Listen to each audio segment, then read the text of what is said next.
Thanks to all our active patrons who have contributed a lifetime of $100 or more to reach Garuk Dong level status. Here is the list of those special patrons in order of contributions. If you would like to support our show, check out the Commander Smiths at patreon.com.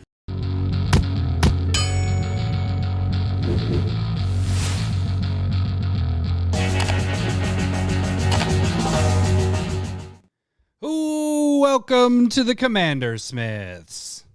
We are the Commander Smiths. I'm Adam Smith. And I'm Lowry Smith. Don't worry. We're cousins. This is episode, 291. And what do we have? Actually, I should get that button ready. I gotta get Just a bunch of stuff. Yeah, there's a lot of stuff. What are we doing today, Lowry? We're gonna talk, instead of magic, we're gonna talk about My Little Ponies. Is that okay? Oh, you're right. It's a secret lair. It's a secret. Just a short bit. It's technically not for us, so that's fine. It's a secret lair. lair Is a thing we do. So we're gonna talk about it. Yeah, all right. So that's okay, one thing. Next thing, real thing. Tags. Definitely tags for at least 10 to 15, 20 minutes. All right. Definitely that. We got to hit that. That's a good question. Hold on. Episode 290 late is what Renshai said. We're not late. We are right on time. Is that a Black Eyed Peas reference? 290 and late? 290. Isn't that a 2008? Oh, yeah. Okay. 2008? Okay. I was about to hit the wah button. I got you. All right. That was good. All right. I'm impressed. I went from disappointed to impressed. So good job. Yeah. That's Lowry Hood right there. We have Quinn is talking about this. So that's a cool ass mug. Look at Lowry's mug there. It's Kill the Smiths on his. Yeah, well, I got custom stickerized there from Quinn. Yeah. So okay, we're also gonna go over tournament results from last week about Planeswalkers. Which ones did you like, which not, and then we'll talk about the whatever wins moves on, and then the next matchups. With that, out of all the tournaments we've done so far, this is the one where everybody's like, you guys should have done 64 with this one. Right. Because we left out so many Planeswalkers, and it's like, we only have 8 picks each, so these are the ones we got. It's pretty short. Yeah. And there's a lot of disappointment and not much redemption, I guess. So maybe we come back to it at some point down the road, a couple you just of years. can't pick those. No, you pick them, but then right. you expand it to the 64 and see how things But go. if we do it okay, think about this. We do it 10 years later. There's only going to be 5 more. No, let's just say, there's only 5 more. There's one only per going to be set. 4 or 5 per year. Well, that's only for the standard sets. They're going to put it in other That's places. all that matters. Yeah. That's all that matters. What? No, okay, Commander matters. And then we got some in real life games. We're going to talk about those just a wee bit, but talk more about prepping before, after, during, what mostly I am thinking, and then Adam is going to be asking me a question. This is more of a you got some stuff. I actually wrote stuff down, but there's Did more. You? Oh, I didn't. But... So the segment that was going to be more tuned towards you because you do more of the prep. You didn't write any notes, and I have a full page. Right. Yeah. Right. Yeah. So, but some of them are questions for you. Because I wrote down IRL talk and prep. That's what we're doing. That's really more for my notes tomorrow when I'm doing. You can find the notes in the notes down below, whatever you're watching or listening. You can find the notes. That's how I know what we're doing, because I don't remember the next day what we do. I need little notes. And then we have a Stump the Smith Savant. Who's trying to stump me? Well, it's our buddy Quinn that's on there again. This is like his 3rd time, and I know he actually gets me more than not. So I'm a little scared. Ibukaki's gonna be a little pissed because I've drawn him 3 times. He's out of state, relaxing. Yeah. He's fine. He's fine, ignoring us. We should do a little dedication. We did have one of our Discord members lost his dad. We haven't done this before, but buddy Sal Marnez, his dad passed away this morning unexpectedly. So we decided, actually, since we had the Malort is kind of our bit, we're going to do a little dedication shot to his dad. That sucks. We've had other people lose family members in the Discord. I think from this point forward, if that happens, we will do a shout out shot of Malort for fellow Discord people. So without further ado, should we hit that up right now? Give that little shot. And it sucks. Anything, pets, family members, your parents. I can't even imagine. It's terrible. So I've had like in long drives thought experiments of having like a parent or grandparent die, and I'm crying. Yeah, just even thinking about it. Yeah. It's so fucking tough. I can't handle that. Yeah. So Sal Marnez, this is for you, buddy. Cheers to your family and everything, and to your dad and all that stuff. So sorry for your loss, bud. And this is going to be really gross.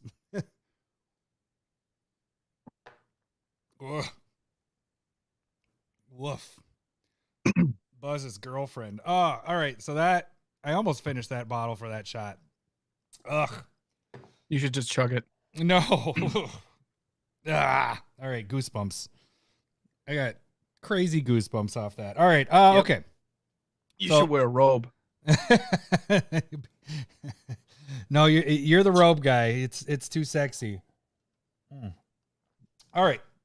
So I already went through everything we're going to do. We're still not doing a staple versus this week. We added more stuff. I think next week we'll be able to wrap that in there.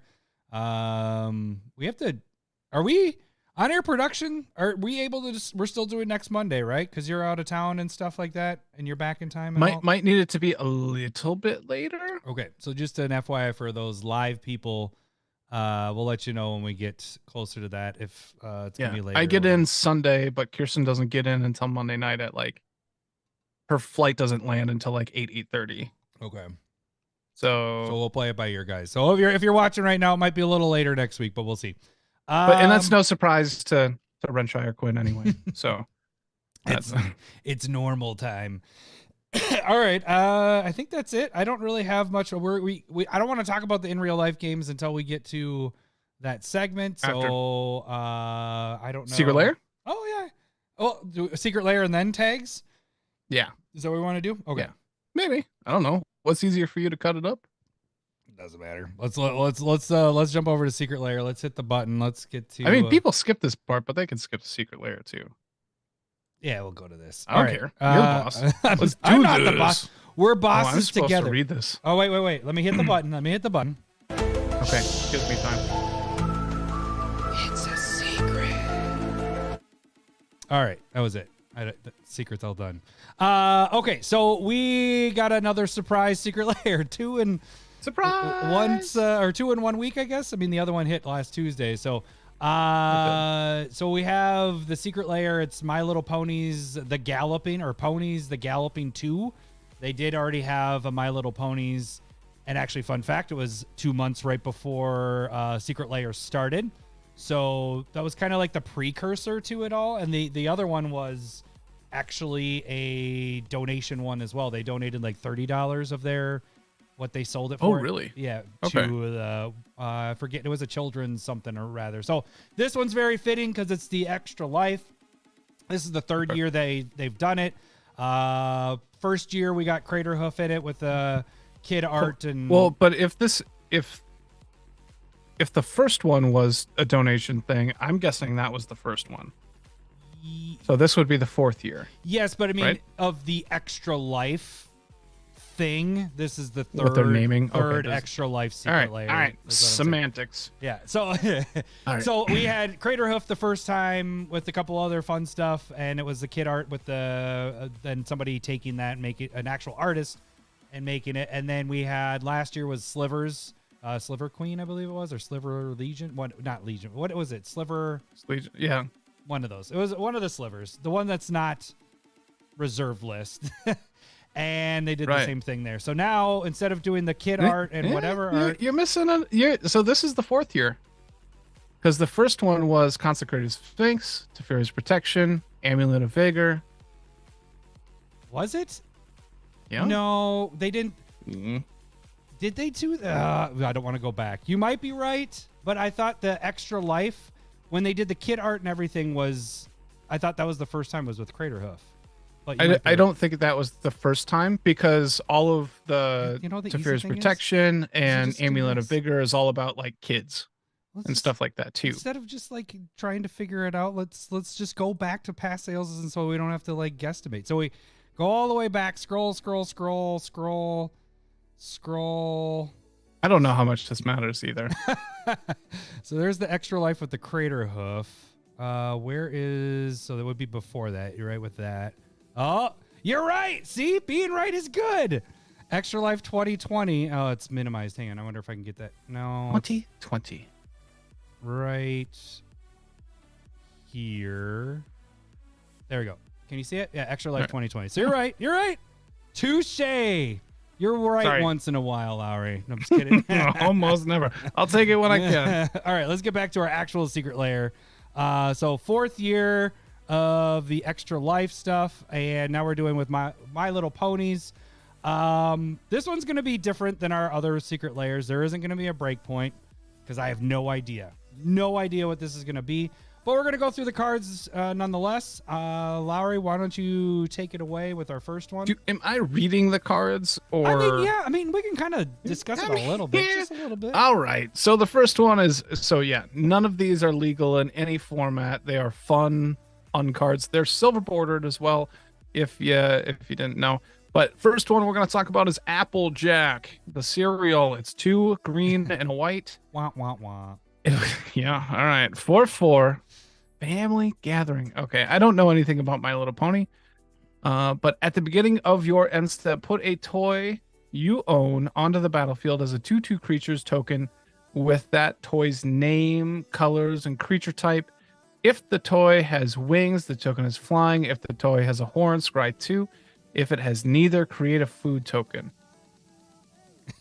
So it's kind of doing the unstable, fun little bit stuff, or unset stuff. So that one's meh, and it's a legendary creature. So cool. Yeah, I'm assuming all of these are legends. Yeah, they are. Yeah.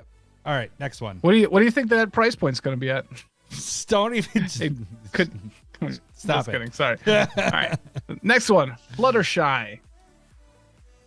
Yep. 1, a green, a white. It is also a Pegasus? This one's going in my Arcades deck. First one's a pony. This one's a Pegasus. And all right. This one can fly and the other one cannot. All right, doesn't have wings, and that one does. 4, Defender flying 1 and tap it. Put a 1/1 counter on each creature with a tail target player controls.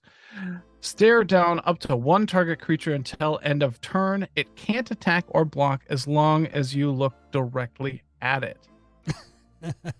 This one I don't like as much either. The next two, it basically feels like Detain. Right? Yeah, right. This one, the next two, I actually could see as commanders, which is going to be something. All right. Check it. This one, I like this one. Pinkie Pie, red and a white, 2/2. This one's a pony. Whenever you cast a spell with a smile in its art, create a tapped treasure token. And then everyone's invited. Your party consists of each creature you control, and your party is always full. So there's the Dungeons and Dragons stuff with like your party matters. That cares about parties. And you can find arts like this is kind of cool because then it's going off of art cards. I like that. Yeah. With smiles. Okay, hold on. What if you get like a Mona Lisa situation where they're like half-ass smiling and people are like, oh, that's such a gracious smile, and the other like, that's a smirk.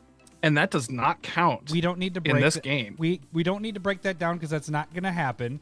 But the cool thing about this is it is a spell, so it's not like you're casting a creature with a smile. There's plenty of spells with smiles in them, and you could definitely use those and get treasure tokens. And see how they, even though it's not a real like played in Commander unless your group agrees to it, they made the treasures fair by coming into play tapped.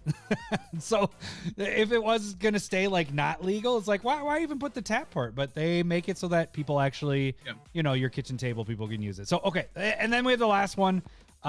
This one's actually pretty decent too. I kind of would dig this one. Rainbow Dash. Pegasus. It's 1, a red, a white, 2/2 flying haste. Whenever a creature you control with flying and or haste attacks, you get 20% cooler. Oh, shit. I might play this. I might have to. Yeah. All right. And it has Sonic Rain Boom. tap it if you're at least 100% cool. Fuck, I can't use that. Add 1 white, blue, black, red, and green. Draw a card and reset your coolness. See, this is perfect. If you, but so then this is kind of like flying or haste tribal in a way, and then you get coolness, and then you can use it to cast other stuff. And it's a Wooburg commander. It's a 5-color commander. I like this one. I dig it. Okay, I think it's gonna raise my self-esteem during a game, and then once I use it, I'm just gonna lose it, and I don't like that. If you don't use it, you lose it. Okay, really quick. So this drop, the foil, so they like the other extra lives, they bump up $10 to give us donating some and them donating some. So this is $50 for the foils, $40 for the non-foils. The only thing we have to compare to is the and I'm gonna pull this up, the My Little Ponies from before. Now, yeah, this is hard. You can't really compare it to this because this is pre-Secret Lair. It did go on sale from October 22nd to November 5th back in 2019, and it was $50 for the 3 cards.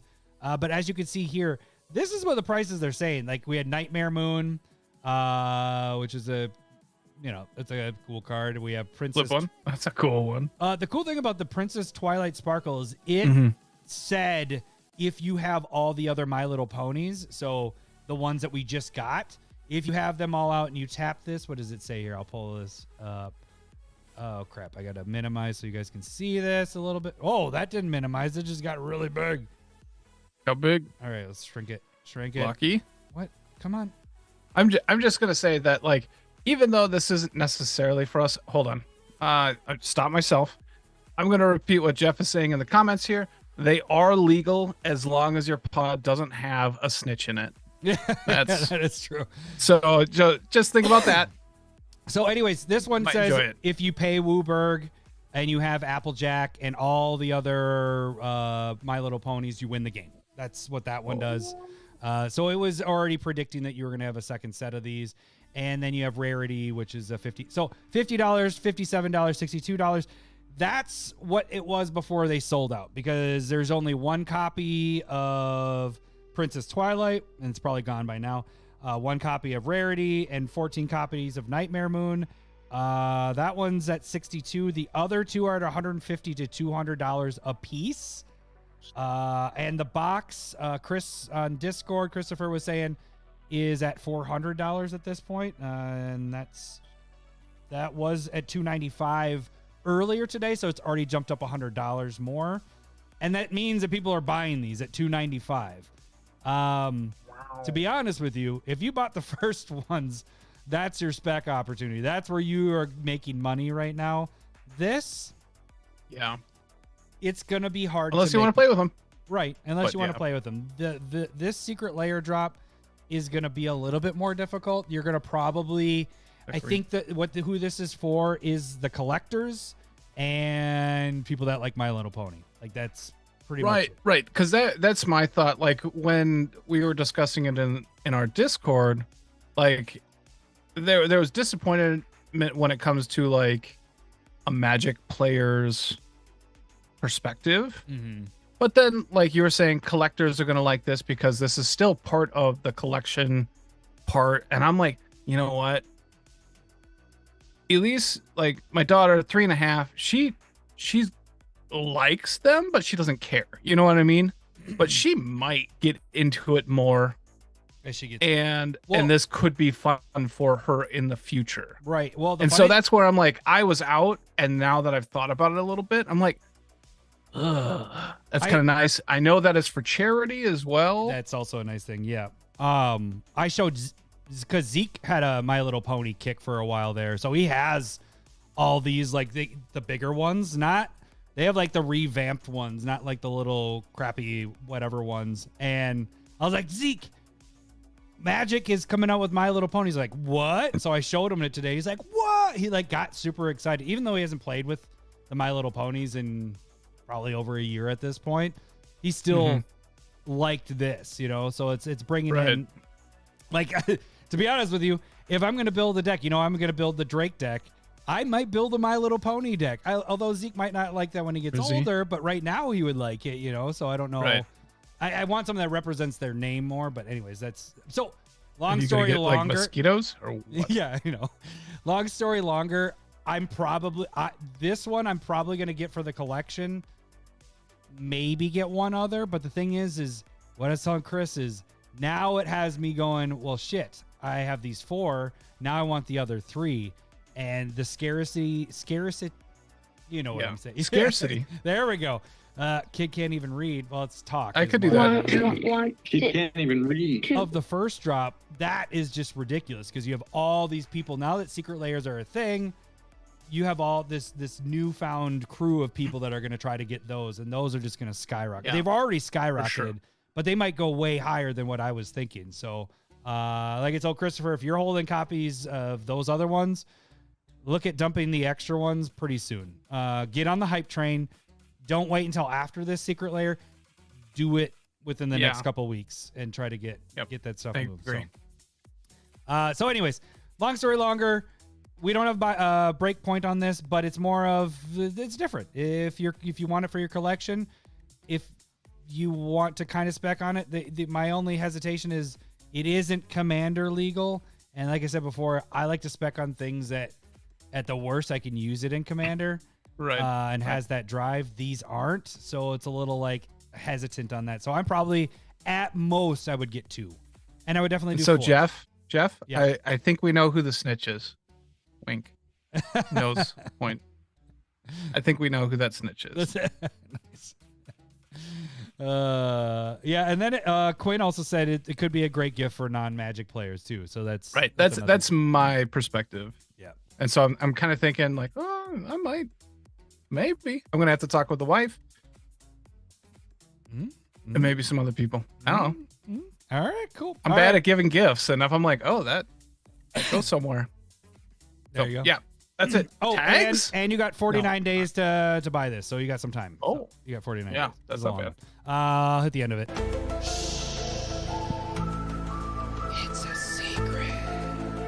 All right, we're back to our main segment here. Or not main segment. Now we're back to tags, right? That's what we're doing. Tags. All right. We don't have any new patrons this week, so it's just regular tags. All right, you guys can become. You can support the Commander Smiths by becoming a patron. $1 or more gets you into the Discord. $5 or more gets you proxies each month if you so choose. The higher you move on that tier, you can get some foil proxies if you want. Again. For people that haven't got proxies, you don't have to get them. You can save up your proxy amount and get them at one big bunch. It's a lot of work for us. Yeah, Lowry's face. What are you doing? Lowry's like, shit. No, don't do that because we do get that. We get that occasionally. There's a couple people that wait once a year. Special order. They go, here's my proxies, and it's like, shit. And then the problem is if you get 2 people or 3 people that do that at once, it ends up being a lot of proxies we make. But it gets to be a lot of work. That's you get the message going, this is not going to arrive on time. You're gonna get this. You get it when you get it. But that is kind of the bonus for being a patron. So not only are you supporting us, we give you guys kind of a little bonus in return, and you could use it. I mean, it's pretty sweet. It's the art that I work on. There's over 350 different arts out there, or proxies out there, and just every month we keep adding more. So yeah, that is the financial way to support the show. The other way to support the show is to jump on these live feeds, and you can donate, make us take Malort shots, as we did that free one earlier. But if you donate money, you can make us take the awful Malort shots, regular shots, beans on other live stuff. You can make us take the hot beans and all that. And then the last way to financially support the show, if you're listening and you're like, I don't want to become a patron. I don't want to jump on the live thing and donate shots. But if you're only listening on the MP3, if you're listening to the audio part of it, jump over to YouTube. Because if you watch us on YouTube, that helps us out. Every little bit helps. So every time you guys watch it there, that helps us. And if you click on the ads, that helps us even more. No, I'm just kidding. You don't have to click on ads. But well, I don't blame anybody. Like, I have this thing playing in the background and the ad comes on and I want to turn it off. I'm like, nope, don't do that. Yeah. That's at least 4 cents in my pocket. That's money for daddy. Right. Right. This 4 cents will get you 3 P's. So you keep letting those play. Anyways, so that is the financial way to support the show. Free way to support the show is subscribe to our YouTube channel. And that's also the financial way to support the show. So, it helps us out. Go to YouTube. That's the big thing there. We have a lot of things going on YouTube. Last week, Lowry did a spotlight deck. What was your spotlight deck last week? Did Hilda of the Icy Crown? That's that blue-white tappy gal from Wilds of Eldraine. Tappy. I didn't get to play it, so I'm not going to be able to talk about it. I got to, but you played against somebody else who, yep. Yeah, Dennis. And it seems really cool. My deck is a little bit different than his. I think we probably had about 50% crossover, and that was just kind of obvious bits. And so, hey, I think it's going to be really cool. I think it's going to be really hard to win. And it's going to be really easy to annoy people. So we'll, eventually, but I think it's cool. Go check it out. It's a lot shorter than normal. I did a different style. Normally I end up with I'm starting with 150 to 200 cards. This I was starting with 90 to 100 cards. So every that whole introduction part is a lot shorter, and it's a lot crisper because the idea is kind of already formulated versus when I'm I could do this and this and this. It's just this is what I'm trying to do. This is how I'm going to try and get down there. So the video is less than an hour and a half. Oh, that's I'm pretty sure. And you got the deck done, so it was good for. And I got the deck done. It was basically there. So give that a check if you are thinking about building Hilda. And if you have any questions, definitely send a message on Discord or on the YouTubes. The YouTubes, and I'll do my best to answer. Yeah. So the big thing we got the spotlight. I am actually doing a spotlight deck. Oh shit, I'm doing Will. Oh, that's right. I'm who am I doing? I'm doing Will because Laurie and I are going to try to do the Will and Rowan decks. All right, am I volunteering you again for that? What's going on? Sorry. Will and Rowan decks. We're going to try to battle life gain against life takeaway. I have my Rowan deck already down to 100. So I'm not even at the button. Oh, good for you. Yeah. Rowan's gonna be sweet. Good job. But yeah, mine's gonna be. We have a similar idea. We're doing a lot of X stuff because it makes sense. You're getting all those extra manas. Yeah, but you have white and blue. I'm red and black. Gonna be different cards. Maybe similar feels, but we'll see how it goes. Especially if I have players can't gain life. Oh, what? Oh, that could happen. That's not very nice. You can't just do an anti-my deck. You got to don't do that crap. Don't do an anti-Adam deck.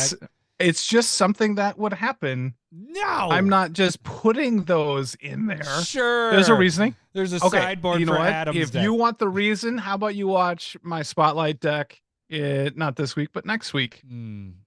And then we're going to play Commander next week so that you can't do it. I'm just kidding. Can't even build it? Is that what you're trying to? Yeah. So that'll be this Thursday. I'm either gonna do I think I have it ready. So I'm gonna do Jesus, get that stuff out of here. Come on. What is he saying? I like how CZ does. I don't even know what that means, but we don't have to bring up other people. So I'll be doing that on Thursday, probably around the normal time, around 9:00. Depends timing wise, whatever life stuff. So there's also curated MTG, which happens twice a week. Do you know what your curated is going to be? Or do you know what your other one was? Whatever one you want to talk about, the one you already put out or the one that's coming out? Good question either way. Good question. Big I'm going to do it tomorrow. It's going to be Leonin Sun Standard. Which one is Just that? because me and Renshai were talking about it over the weekend, suggesting it for one of his decks. But it's a perfect card for go wide. If you like playing with anthems, what it is, it's an artifact, 1 white and a colorless. Is it an artifact? It might be an enchantment because I don't think they were doing colored artifacts at that point. But basically, it does nothing. But you can pay a white and a colorless to give all of your creatures +1/+1. And so if you have it's a token strategy type thing, and so you can pump it up for as much mana as you have in an Alpha Strike.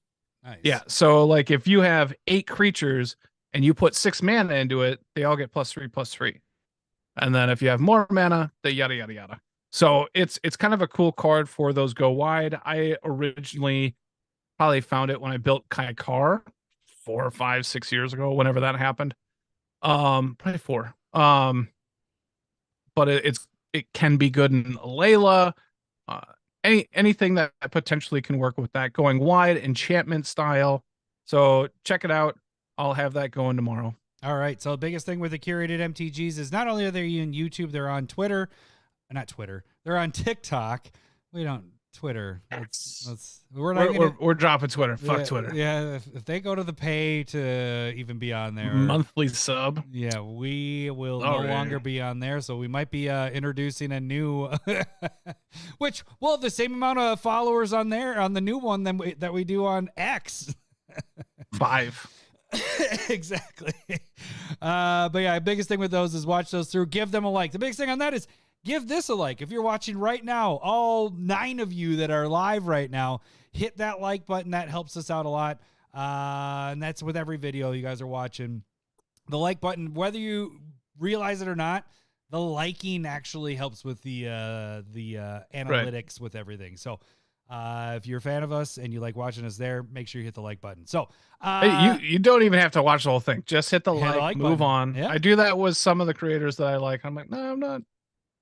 Don't have the time for this. And if you really wanted to, it. what you do is if you don't want to watch the whole video, you're like, I like this video. I'm done with what I'm watching. Fast forward like towards the end, not the very end, and then it feels like it's a whole play. Oh. It doesn't count all that, but I do that. All right. I do that with stuff. So it is when I'm watching other people's stuff and I'm like, I like it. Boop, pop it to the end. All right. I think that's it for the YouTube voting. Oh, we will have all the voting for the tournament is on YouTube as well.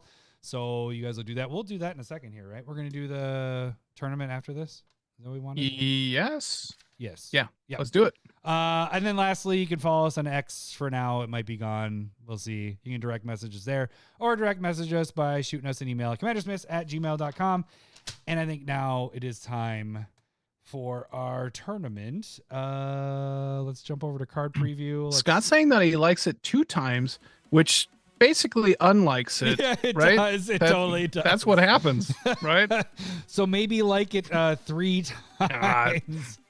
All right, we'll hit this. Come on. Yeah, look at that. Like it 3 times. Ladies and gentlemen, welcome to the main event. All right, I don't have thumbnails this week, and I didn't do it last week. So I'm going to be just reading the cards or matchups.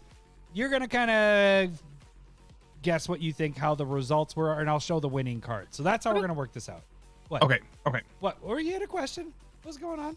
I was just going to say, don't even worry about it until the matchups, the new matchups. But yeah, I'm fine with this. Okay. Yeah. All right. So let's start with our number 1 seed. Our Oko going against Renin 6. Where do you think this one went? I'm gonna go Oko, but Renin 6 was a legit pick. Like, I know that there's legacy players and modern players that was the only reason why I went with Renin 6 was to try to get cheap. the other other I'm hoping that if Oko dominates, I'm going to be confident. Well, so I'm gonna go with that. I'm gonna say it's close though, like 60-40, somewhere in that range. One of these cards dominated, but it wasn't. It was Oko. Oko dominated. This is the biggest win of the week, by the way. So Oko wins at 79%. Oh man! Wow. So all right. So Oko 80-20. Moves on to the was it semis? No, whatever. The elite into the next round. Into the next round. All right. Then we're gonna go to. Shall we do your side of the bracket and then work to the other side? We don't need, or do we want the number? Nah. Or do we go the seed high? Let's go with the high picks. Work our way there. You. Okay, so my number 1 pick was Narset, and it went against. I love this card. Ajani, Strength of the Pride. I even used it this weekend. I actually made duplicates of it, trying to take out to win the game. I couldn't. I just was getting hit too much with the food deck Cole was playing. But Ajani it fucking does work. I love it. So where do you think this one? Number 2, Narset against number 15, Ajani, Strength of the Pride. This is where I would prefer Ajani, but I understand that Narset is. I'm surprised this isn't the biggest blowout. But if you're, this is probably in the 70s, 30s. This is in Narset. Like people are, there's just enough assholes out there. Like I understand that. Yeah, I get it. This is the second biggest blowout with Narset taking it down at 76%. So only a 3% difference to get Narset here. So Narset moves on to the Elite 8. This is definitely where this is like a confidence booster, as in like we didn't pick wrong. We just did not fuck up the first 2 seeds. Yeah. So the rest. Oh shit! No, wrong. There is a bigger blowout, but it'll be not. It'll be in a little bit. Okay. There's a bigger blowout than both of ours that are in. I'm worried about that.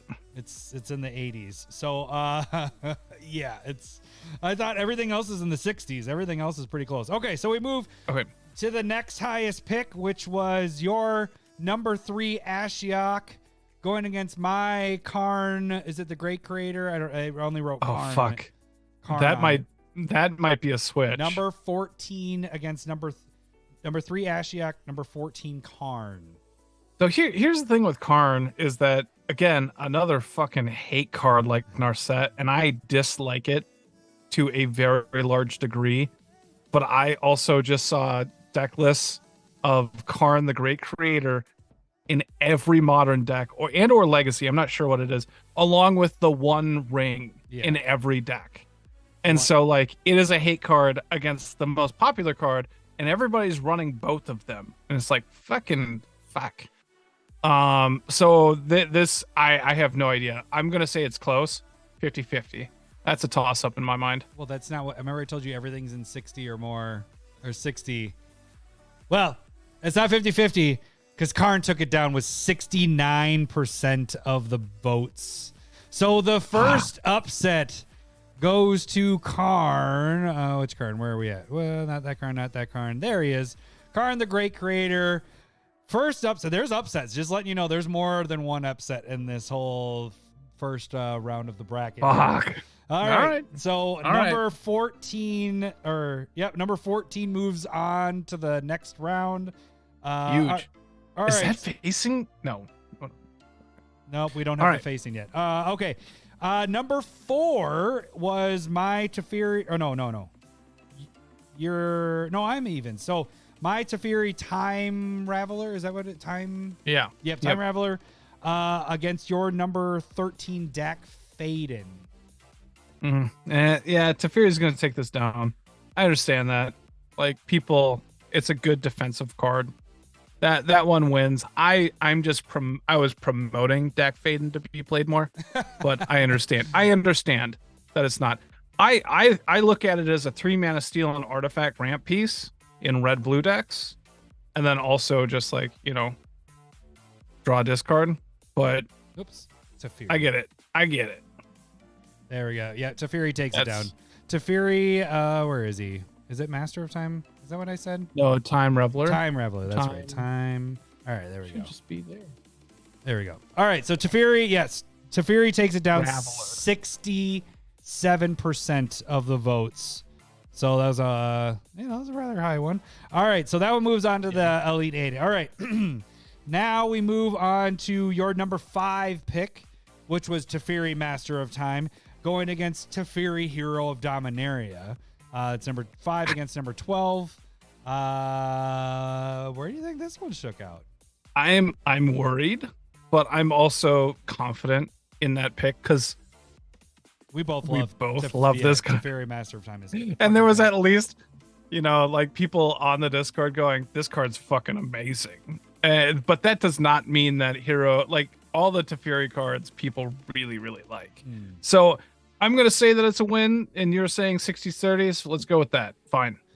67% of the votes go to Teferi, Master of Time. Teferi, Master of Time. So you don't get the upset, or the upset doesn't happen, so you have number 5 Teferi. Come on. Down. Up. I'm down. Master. There it is. Teferi, Master of Time. I think we lucked out that they printed so many different versions of this Teferi that it stayed under $10. Like this, otherwise this card would probably be $20-$30. Like it's I mean, there's so still good. yeah. It's a good card. It's such a good card. All right, so I know we'll do the matchups at the end. All right, so now that was number 5. Let's move over to number 6. Number 6, Nicol Bolas going against I think this is the God Pharaoh. Yep, God Pharaoh going against the OG Soren Markov. That's number 11. Number 6 against number 11. Remember, I think more it's Soren. upsets. There's more personally. upsets. I personally think it's Soren, but if you're saying most of them are 60-30, it's hard for me to believe that Soren beat him by 60, and you're gonna have more people are new versus old. I think it's Soren. 66% Just without as there just aren't a lot of the votes all right. go to Nicol Bolas. He's the bad guy, of course. Nicol He Bolas is the bad guy, but it just on Nicol Bolas, Dragon God. there just isn't a lot of planeswalkers. So what abilities are he what's he getting? He can Well- destroy them, but Well, his +1 is you draw a card. Each opponent exiles a card from their hand or a permanent they control, or you destroy a creature, planeswalker. right, in 3 mana, how many red, blue, black decks can you? How many do you have? You have 1, 2, 5 colors. Oh, you're talking about me personally? I'm just, Yeah, you personally. Well, you this have like isn't- 3 decks that this isn't could a go in. personal, like what decks that he goes in. I'm just saying it's not realistic. He's not in realistic. my planeswalker deck. Great, good for you. Yes, so 1. I've never used them. You're better. You're better. I am. Soren's better. Soren comes down and changes the game. I'm sorry. That wasn't our closest voting, even though you're a little bitter about it. 66% there. Just wait until. We move on to the number 7, Jace. This is yours. Jace, Wielder of Secrets against Ugin. Number 10, Ugin. The ineffable? Or is it Ugin, the big one? It's the big one. We didn't have the other Ugin in. The big one wins. The big Ugin wins. I don't think. I knew I was stretching with Jace. You're right. I hate that you're gonna have Ugin. you're gonna have all the upsets. Yeah, this is the It's upset. brutal. Ugin takes it down with 84% of the votes. This one is the biggest killer of the week. It is Once you're like, this is going against Jace, I'm going with Ugin. I was like, fuck, that was a good pick. I missed that one. well, but I get the it. matchups are going to be good. I was about to tell the matchup here. All right, so we have our last matchup results here. So we had number 9 and 8. So we have pretty close in picks here. 9 and 8. Liliana Dreadhorde General is your number 9 against my Jace the Mind Sculptor. Closest one by far. This is the closest vote. They're both pretty good. Yeah. I'm gonna go with recency bias and say Liliana. But like that's a good matchup. It's a very good matchup. That's a good one. This is also an upset.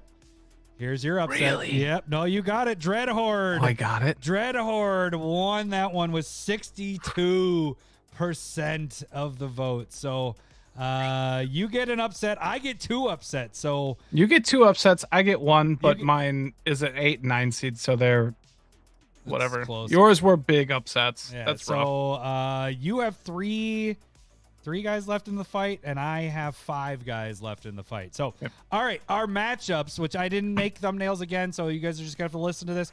The first on your side of the bracket, well, not your side because we kind of mixed them together. Number 1 seed Oko is gonna go against Liliana Dreadhorde General. So that is. I hate that. I only have 3, and 2 of them are going against each other. You're at least getting to the semifinals with one of those, so you know that it's not killing yourself. A silver lining. Yeah. All right. Then the other side, number 2 Narset is going against my number 10 Ugin. So mine's Narset takes that. Then we move to Oko takes it. Narset takes it. Yeah, I probably agree with that. It would have been number 3, but Ashiok got taken down. So On the same side of the bracket, Karn, the great creator, going against Nicol Bolas. So no matter what, I have 2 of those in the semi. I have a Thank God. finalist. Yeah. Right. So where do you think? I think Karn takes I think this Karn one. does too as well, Yeah. because it shuts things down. All right, and then the battle of excuse me. Battle of the Tefiris again. So it's the Teferi side of the bracket. Interesting. We have Teferi Time Raveler, which is the number 4 pick, against the number 5 pick, 6, Teferi Master of Time. So 5 against 4. That's tough. Jeez, that's gonna be close. I I mean, hope. Personally, pick? it's Master of Time is what I Master would of pick. Time. Yeah. I did use Tefirio Time Raveler this weekend, and it played 1 turn, did kind of a semi-removal, and that was it. But Master of Time, I just love it. So I don't want to sway people's votes, but if we were voting, we both would probably go that route. So it's a number 4 against a number 5. So yeah, but remember, cast your votes on YouTube. That's the primary spot to vote for all of these. I'm going to say Raveler wins. Time Raveler? You're a Master of Time. No. I understand that, but like Raveler is generically just good. And so it's going to fit in a lot more. Not saying that looting isn't bad. I'm not saying that it's bad or anything, but Master of Time's only 1 color though, monocolor. So it fits in more decks in a way. Oh, but it's more mana to come out. 1 more. I'm just saying, I think people like to protect their stuff a lot more than what Master of Time is doing. I could see that. That's if it was Grand Abolisher is not something that I play, but I know that a ton of people play it, and they're like that and Time Raveler are very comparable, and so it's just kind of like, whoa, I'm gonna lose. All right, so your predictions are Oko moves on. You think Narset, Karn, and Time Raveler? Yeah, so you're gonna have 3 in the finals. In the semifinals, I think you're right, Oko. I think the one that I'm up in the air about is the Teferi battle, but I can agree with Time Raveler making it there. If it was up to us, I would pick Master of Time. Narset, yes, I agree with you, but Ugin has some like old school Planeswalker. I mean, it was the biggest blowout. It was 84%. I mean, I was going against Jace, but it was the biggest blowout. And it's Bad the only pick. All right. It's the only only Planeswalker. Oh no, we have Karn here too. I was gonna say that can go in every single deck because it's colorless. Right. But when they're going like a hate card in Karn, cheaper, comes down, kills a lot of ramp. Like it's just, even though that static ability is just so good, and even though the things don't really happen, it's just it kills treasures, right? Like it stops a lot of stuff. Yeah. To whereas Ugin comes down and it's an all-star in colorless decks, and then otherwise like it's solid, but it's 8 mana. It too. is so very expensive. I think it's a good matchup, but I think Karn takes it pretty strongly. Yep.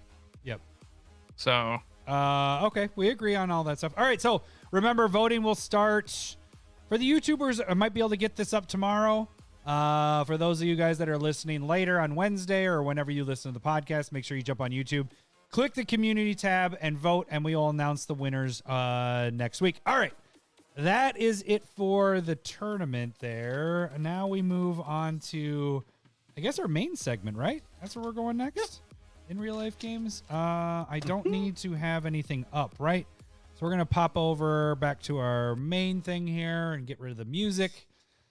I forgot I added music when we did the Secret Lair last week. And I guess I forgot to tell people that with the other Secret Lair Breakpoint video is up if you guys wanted to watch that as well. So, Lowry, why don't you hit us our we don't have a button for the segment button. been a while, but here you go, AJ. I just want bang, bang, bang. I don't want I just want bang, bang, bang. All right, felt so we played some games this weekend. We got our first in real life games since. Oh, by the way, I am drinking. I don't know if I was drinking this last week because I thought I had the pumpkin, but I have the Sam Adams Oktoberfest and I got a big case of that, so I'm still drinking that. Yeah, same. I'm drinking whatever I have been drinking for a while. People that are listening now don't even know what you're talking about. That's fine. Let's talk about the in real life games, and then let's jump back to the actual the prepping and all that stuff. So is there anything that we want? Because I know that we talk about games normally, but maybe do we want to just talk about some cool interactions or things that really stuck out in your mind? Is that how we should go about this bit? I mean, that's why I wasn't sure how long. Whatever. I wasn't sure how long we really would talk about in real life games, because it's kind of hard to go through those situations. I mean, there's. It's been since SmithCon since I've played in real life. Right. Versus, we've done a couple of videos streaming, but it is different. I saw your new deck in action with Dennis playing it, but it isn't the same deck. It did neuter my Duke deck, which my Duke deck was in control. But what he was doing was he had a card out that allowed at the beginning of each attack, he could tap down a creature. And so I would choose what creature was attacking to get Myriad, and then he'd tap it down. So it completely shut my deck down. Because he was. I'd have to think about that timing, but yeah, it seemed like the timing worked, because I'm pretty sure it worked, because he got to do it not before the attacks. It was. What card? Do you have that card in your deck? No, yeah, it's because I could pull that one up. It's the White Siege from Cons. I thought it was blue. And so basically it's that one states at the beginning of each combat, pick a creature and tap it of your opponents. Yeah. And so I don't know how Duke reads per se. Well, know what I mean? It's Myriad is what it is. So yeah. Duke, let's pull Duke. I'm gonna pull Duke up really quick. Duke is whenever it attacks for Myriad. See, at the beginning of each combat, so they're both at the beginning of your turn. Another target creature you control gains haste and Myriad until end of turn. So that probably works out, because technically, I'm guessing that the player that is attacking have priority. Yep, I choose, and then his trigger goes. Yeah. So he was able to tap it down, right. and I wasn't able to get all my triggers and. Still was doing well, but I couldn't get through and do all that stuff. But anyways, that was my only other big noteworthy. My only win was Blanca, which you were in that game. That was tough. That was a tough one. We should talk about that one. So Wrench, I love this. So you. Oh yes, I forgot about that. Yes. All right. Yeah. Go ahead. You do your thing. You play Blanca. And I sit there and think a little bit. You kind of moved on, and I was just like, hold on. Tibalt's trickery. So I do that shit, counter it. It goes back to, and it's randomly 2, so exile the top 2. And the first card you reveal is the Great Henge.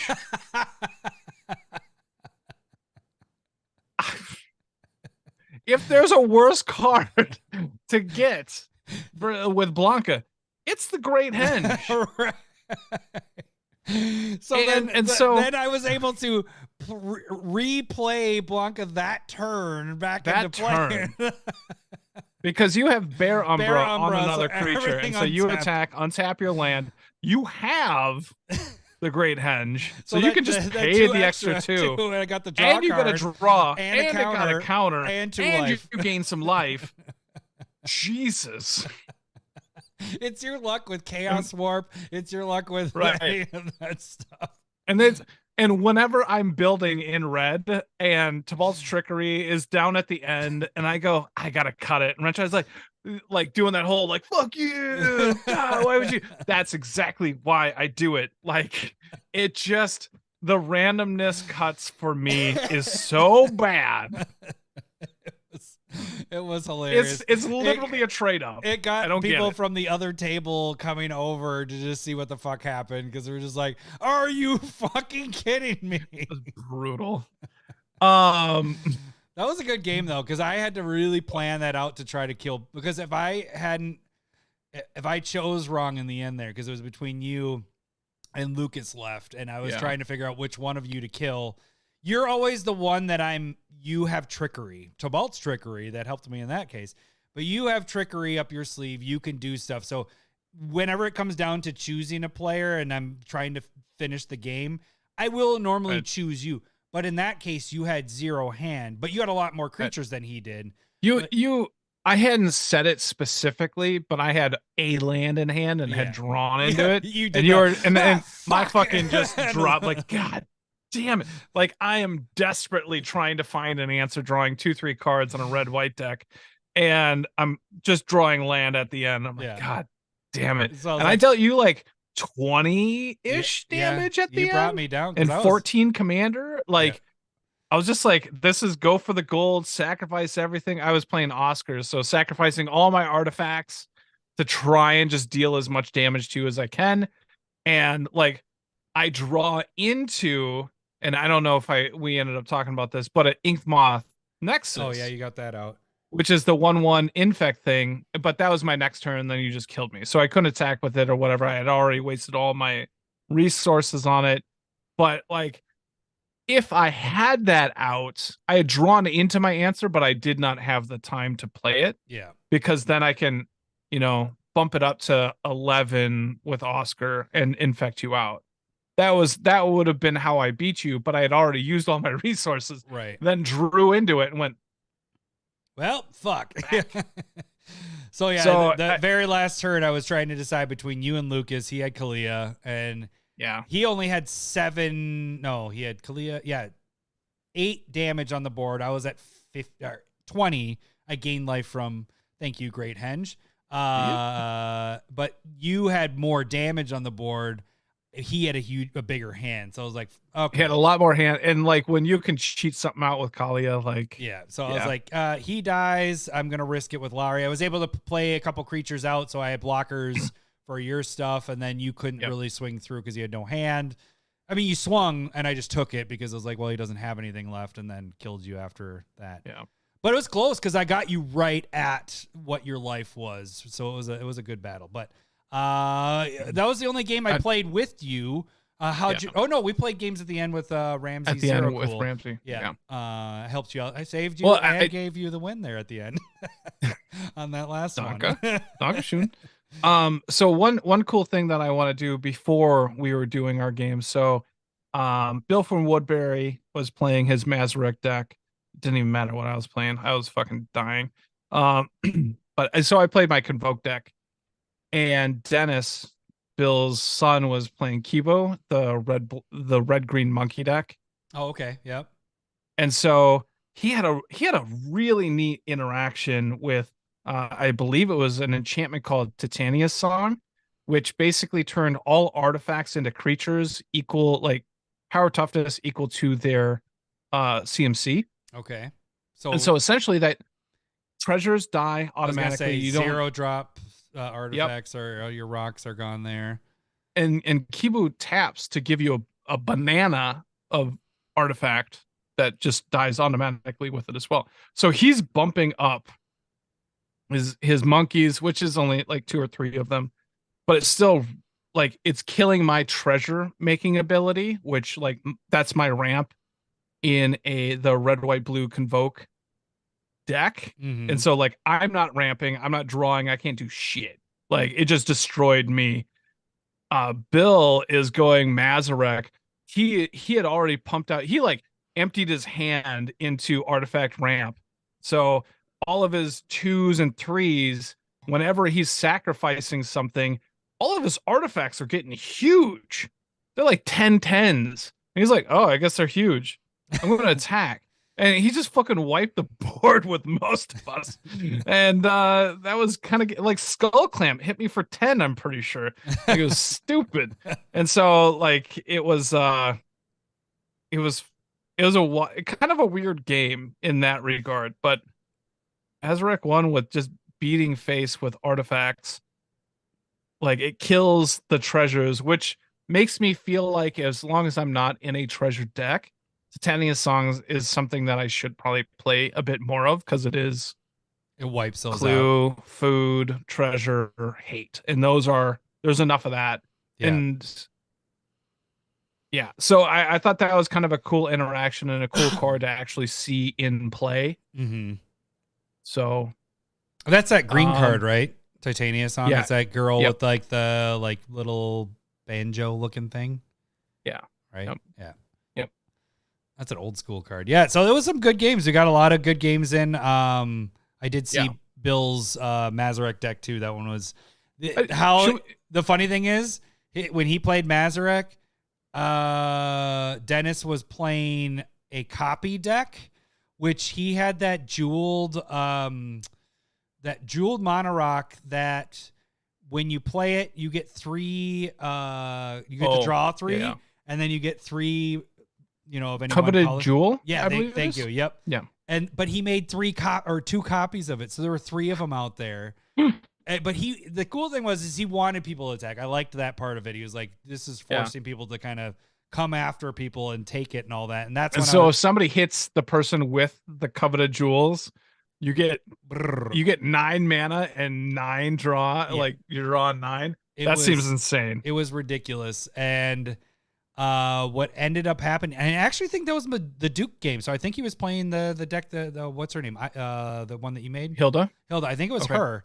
Was it her? No, that was his token copy. It deck. Seems not necessarily on theme. No, that wasn't right. That wasn't right. Different decks. But anyways, I'm getting my games mixed together. But how he won was he copied Mazarek. He had everybody. He got to choose a token, or everybody got to choose one thing from their board, and he got to copy it. And then Bill played that one green spell that when I decided, I need to play basic lands because you played it and I wiped all my non-basics and I didn't have anything. You know, that wave, it's that green, it destroys Wave of Vitriol. Yes. So it destroys artifacts and enchantments and then all non-basic lands, you go get basics. That fucked me in this game. Because I was playing 5 color and I already went through all my basics, and so I was able. I sacrificed second or third time that you've been fucked from that card. Well, I had 12 basics, or at least 12 basics I should have got, but I was throwing them in the graveyard because I drew so much from those jeweled things. Oh, good. Thank you for you. And so when he did that, I sacrificed 7 land, got rid of all my mono rocks, and I only got 2 basic lands. Yeah, so it was done. But anyways, Dennis making the copy, he killed all of us with Mazarek and his other things that got token cop because he got all the bonuses from Mazarek stuff from us sacrificing and all that stuff. So anyways, long story longer. So a couple of, we've been going for a little bit, so I want to go with like, Cole has a Raga deck, and that thing's a fucking problem. Yeah, I don't think I've ever seen that. That thing is, I'm pretty sure. Yeah, that was the whole thing. Like, it was down to me, Cole, and number 2, and number 2 was kind of the kingmaker. He was like, well, I could kill you, Lowry, or I can hurt Cole enough to like make it work. I think that's how it was. But basically, like, and I was just kind of like, nah, I mean, like, he has the win, and then at the end of it, it was like, I've never seen his Raga lose. I was like, yeah, fuck that deck. Let's kill it. So I think that was the Raga is a beast. So it ended up winning that game then? No, number 2 chose, and so I did end up winning that game. That was the one of the 2 games that won. But welcome to the meat for it. Oh, good. There we go. I thought I pushed it all the way. And then I want to commend number 2's Narset from the Aftermath set. That I'm not even sure I slurred that properly. Aftermath set. I wasn't gonna call you out on it. So it's from Aftermath, but it gives all of the creatures prowess, and then you can cast an instant sorcery, artifact, or enchantment from anybody's graveyard for free, depending on what the power of Narset is at that point. That card's fucking nuts. Holy shit. Because I didn't realize that it was all creatures have prowess. I thought it was just her that had prowess for some reason. Because reading the card is... Well, now we're going to get to card preview so I can see this. That Narset is really, really good. Which one? Not This that one. The one, yeah, the top left. Oh yeah, creatures you control have prowess. Right. Oh, when And it so- attacks, exile target non-land, non-creature, mono value less than power. Okay, yeah, that's pretty good. And so like that was so hard to deal with, and he was, because he has this and Chung Li, which are it was a discussion on being like similar decks. He feels like that it feels like different decks because they're Chung Li kind of like creates more of a storm situation. They're different names. Yeah. But both chicks that cast spells from the graveyard. Well, we should check that out. On attack. Number 2 has a lot of chicks for his commanders. Maybe that's a. Ew, he's pro woman. That's fine. Yeah. I don't disagree with him. Women are better. I like ladies. I like lamp. That's fine. So, but Narset Enlightened Exile was impressively good.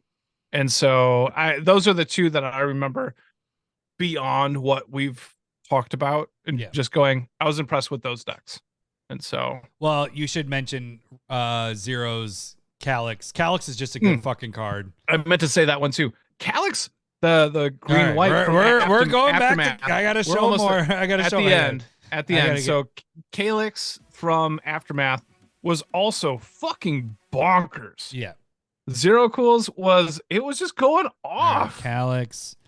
It didn't help that you weren't doing anything. Well, fuck you. Well, it's not that one. When we're the other one. Yeah, it's this when one. we're talking about a fast game, that doesn't mean play no creatures and leave everything open to die. Hey, okay. Side note, I saved your ass and gave you the win on the second game because you could have died 2 times in that game, and I saved your ass on that. I was like, all right, I played 3 total spells that entire game. It was not going well for you. But he dominated us the first game, and so I was playing a fast deck, but I don't remember what I was playing. But you were playing ninjas. No, the first game. The first game was Akiri, and I was rolling. I did I had 250 or 220 life, but he killed me with Calyx and commander damage. Yeah, and I was still not the threat. When I was over 200 life, he was still the threat. He was still a threat. Yeah. Because we couldn't block his commander. He gave it because it's just making the copy protection from creatures. Yeah, so we couldn't do anything about it. Yeah. So you got up to over 200 and you died. I died. Yeah.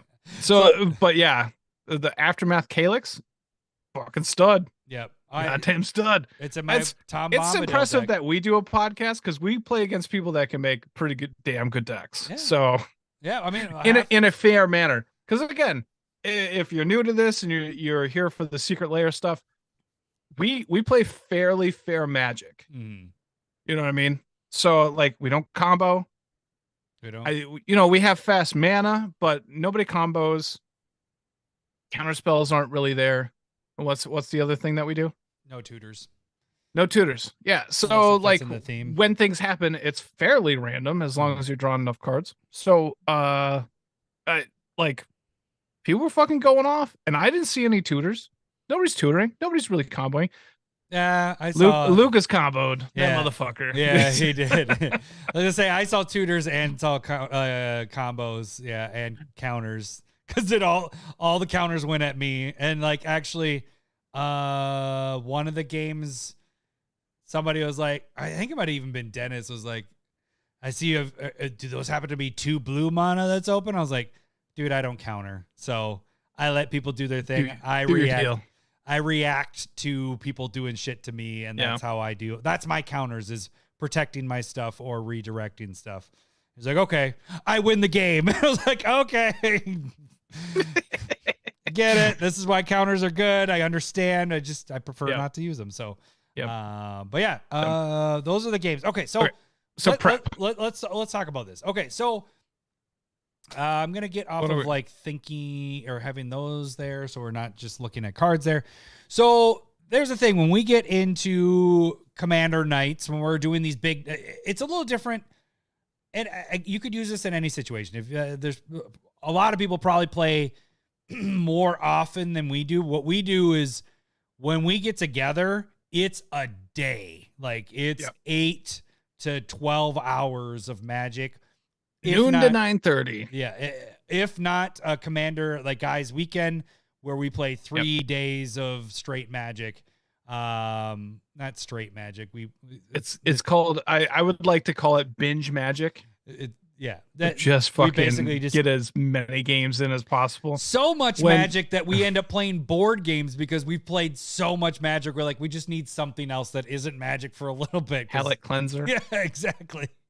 So, and then we have the Discord games. I don't do this as much, but what it is like, what we want to kind of talk about here is some tips, I guess, a little bit of how we prepare for a Magic night when we're getting together.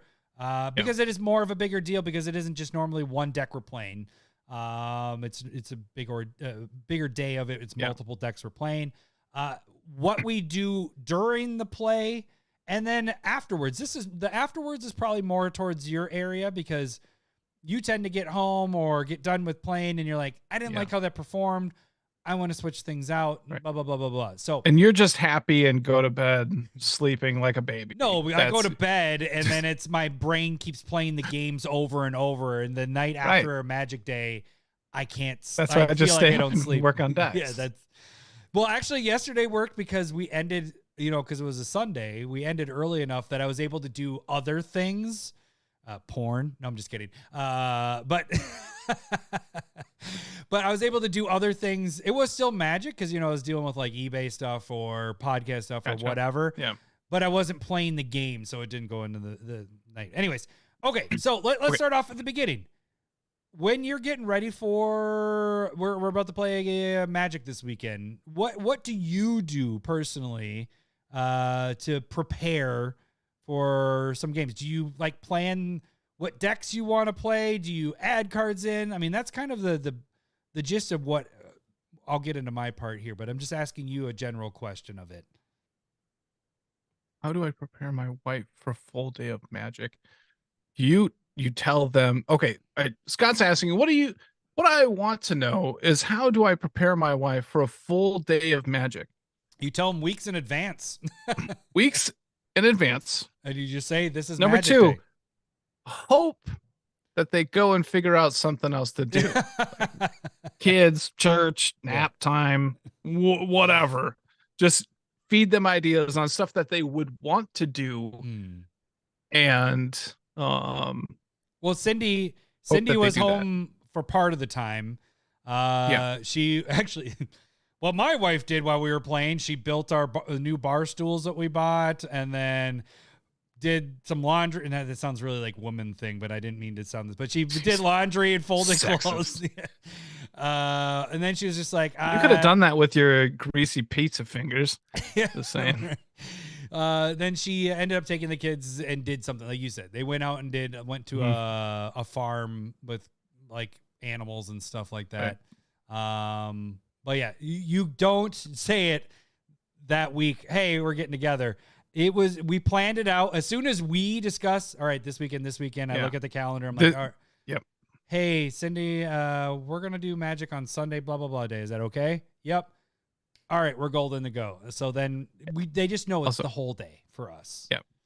For us. And that's the whole thing. You gotta have that and make sure, because we had 9 people show. Yeah, it was our lower, it was a lower count, but it's still, we had 2 pods going the whole time. Good crew. Yep. So what I do beforehand, like, I have 2 Stanley's worth of decks, and that's for just good for you. Using that button right. But I only need 1 when it comes to a 1-day thing. Good for you. And so I do decide on like new decks that I haven't really played in real life yet, or new and just on stream, and then decks that I am thinking about killing. So I do, and I want to focus on the killing decks a little bit. Yep. And so that's like, I was gonna get into the during part, but you go for it here. Because I want them gone so that I have the sleeves. And that's why you didn't play your that's why you didn't play your new deck, because you were kind of busy going through and doing your test run with stuff, right? And so at the end of it, I killed my Shadowborn Apostle deck of Nathroi, which is mutate based slightly. I killed Oscar, which is artifact based, and then I killed Savant, which is kind of like a keto stuffy doll style deck. And those were decks that I've had and or they've been on stream and they've kind of underperformed in real life. And I know that I've tweaked them enough that like they are different from the last time. So my question is, do you know what decks you want? Like, do you have an order? Like, I want this one to be played first, whatever. I want these to be played. No, not that.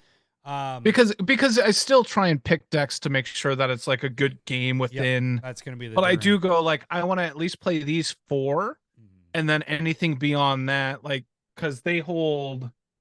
Give me a second. Well, so my biggest thing is while like in preparation. So the like Stanley holds 12. Yeah. Right. And I'm going, I know that I want to at least play 4 of my decks. Zangief saved himself because Zangief is really like underperformed. And I was like really expecting to kill that deck. And then it kind of, I was happy with it. And I was like, you know what? You're not as bad as I thought you were. Right. And so like, I haven't streamed it. I'm willing to try if we are doing it more frequently and I run out of decks type thing. But so that's kind of like, I want to test the decks that I'm either not enjoying or want to get rid of. They're getting old enough. And if they're just not really gelling like they used to. Do you do any edits beforehand? It depends. I had done edits on those and just hadn't had a chance to play with them. Yeah. And so I probably changed those after SmithCon. So probably back in July. But I haven't had a chance to play with them until now. And so it's just kind of like, I need room. Do I still want these? And then I focus on those. I got the Balrog from Lord of the Rings. That game was fun. It was fast. And we streamed that. And I was just like, I want to get some in real life games with it. I was very happy with it. So I guess the little different thing that I do is that so you almost kind of do you when sets come out, like cards that work with your decks, do you immediately get them in your decks, like edit, like get them updated and all that stuff? Because instantly, no. What I tend to do is when a new set comes out and I'm like, oh, like for example, Tom Bombadil, I built that deck before the Lord of the Rings set came out. We knew Tom was in it. So I built with all the sagas and everything.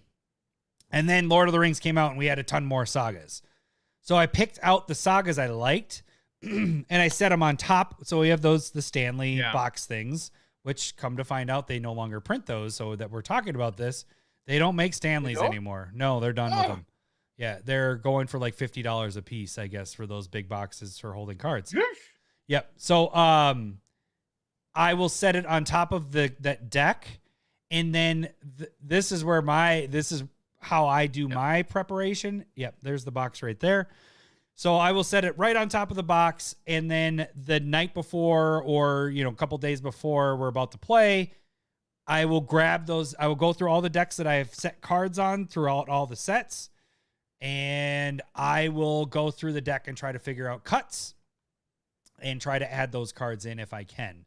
And so that's my preparation is I go through and add the new cards. That's my only preparation of stuff. I don't really plan out. When we get into the games starting, like when we get the Commander games, it all depends. Well, right away, when it's just, we're first games of the day or whatever, I go with the newest hotness of whatever I have. I'm like, I really want to play this deck. Like Tom Bombadil was my first one. I'm like, I really want to play Tom because I like that. It's anxiety, but I like it. I love anxiety. It's so much fun. But then I go through like kind of the new stuff, and then it changes to while we're playing, it really depends on the style of everybody else's stuff. Then I try to fit in more of what are you playing? What are you playing? I want to make the game fun. It's not a successful Commander game if somebody is fucked and they can't do anything. If somebody's deck is anti this deck, that sucks. So I try to go, all right, what are you guys playing? Okay, this one will fit in. Even if I don't find out what they're playing, I kind of do a neutral deck. If I'm just grabbing a deck, I'm like, all right, this one isn't going to be a precedent. And so you force hotness, and then after you get I want to play this deck because it's new, out of your system, then you're trying to look for the right kind of deck, and that makes a lot of sense. I mean, it is when we generally play at your house, so you have all of your decks at disposal, so it's a little bit easier for me. Yeah. And so, like, I'm bringing 12 decks generally. I try and bring as many as I can so I have the options. And, obviously not everybody has that many decks or whatever. And so the thing for me is when we're talking about pre and post, it all kind of blends together. Right.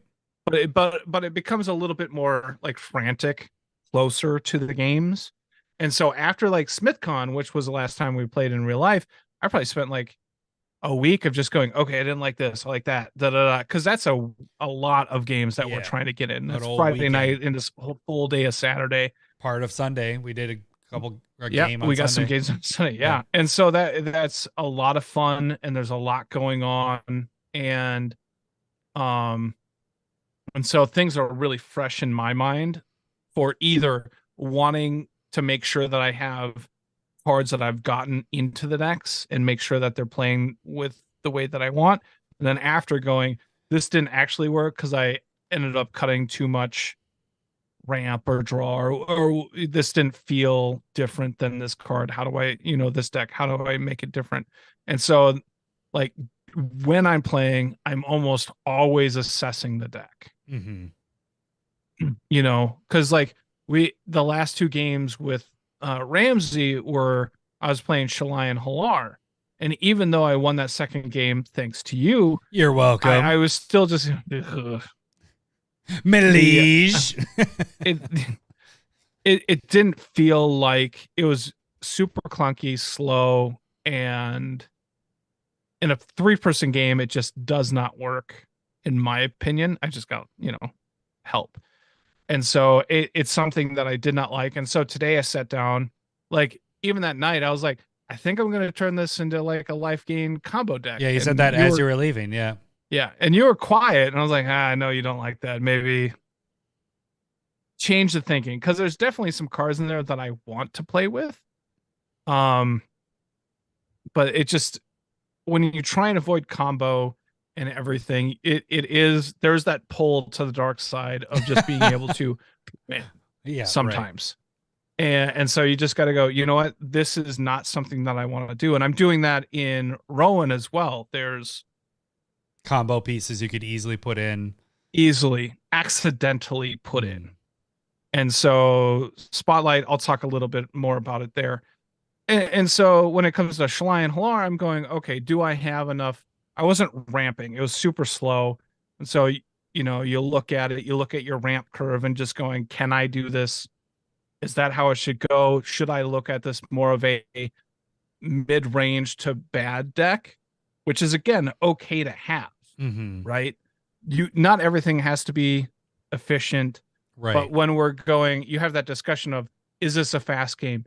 I've never played this deck. There's that discussion of how things work. And so or what you expect. I've played this. Before this, I had played Shalai and Halar one time and got wiped out by Ryan W. Super quick in a game. Was that at SmithCon or was that on stream? Yeah, at SmithCon. And so he triple attacked me, I want to say, with a dog. Oh, yeah, the partner.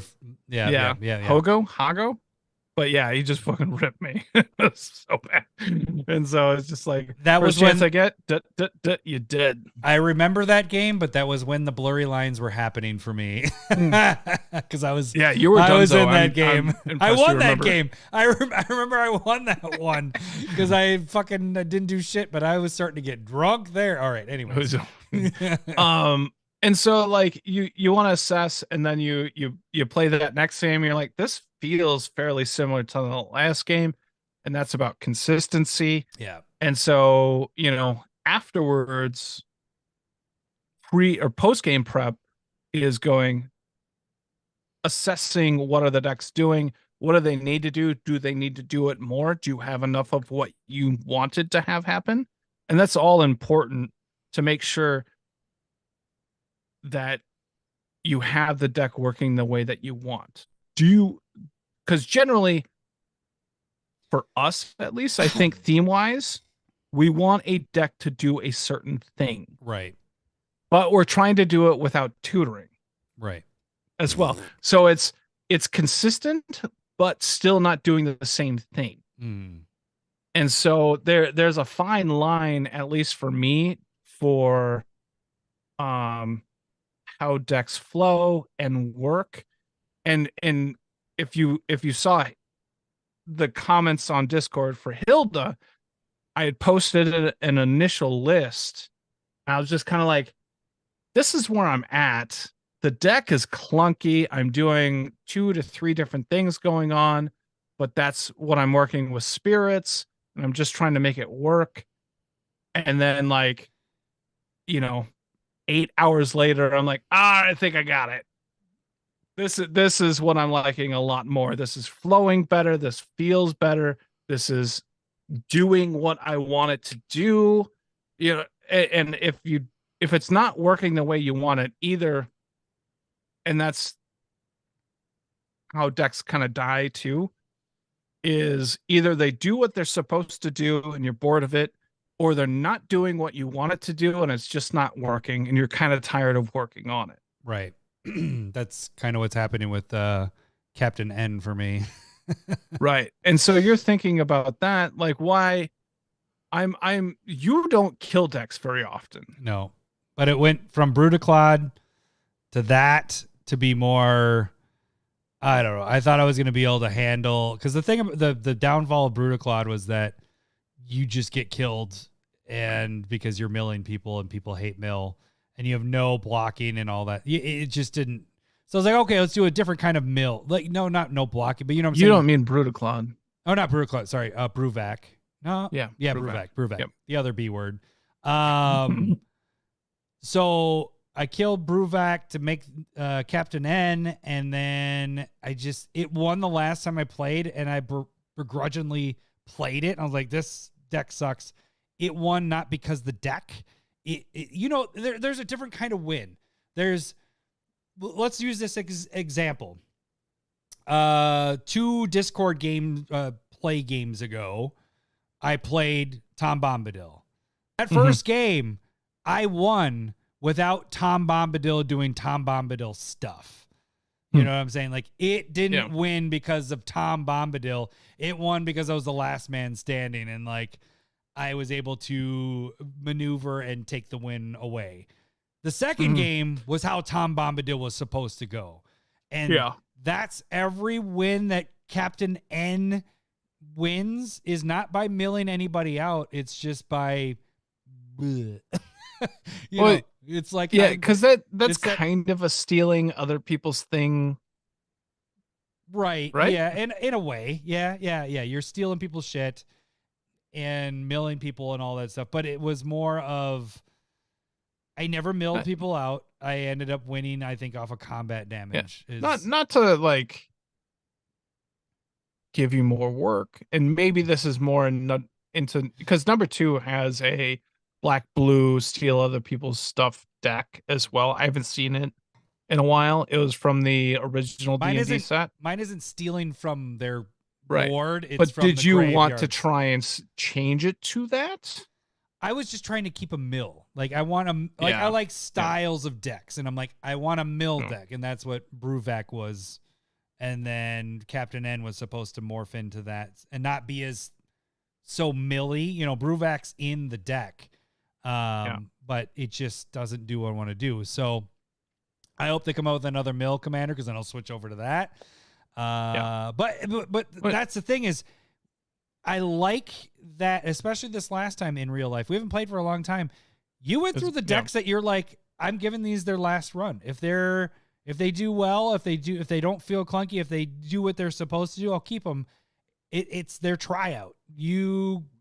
Most of them got the cut. They didn't make it.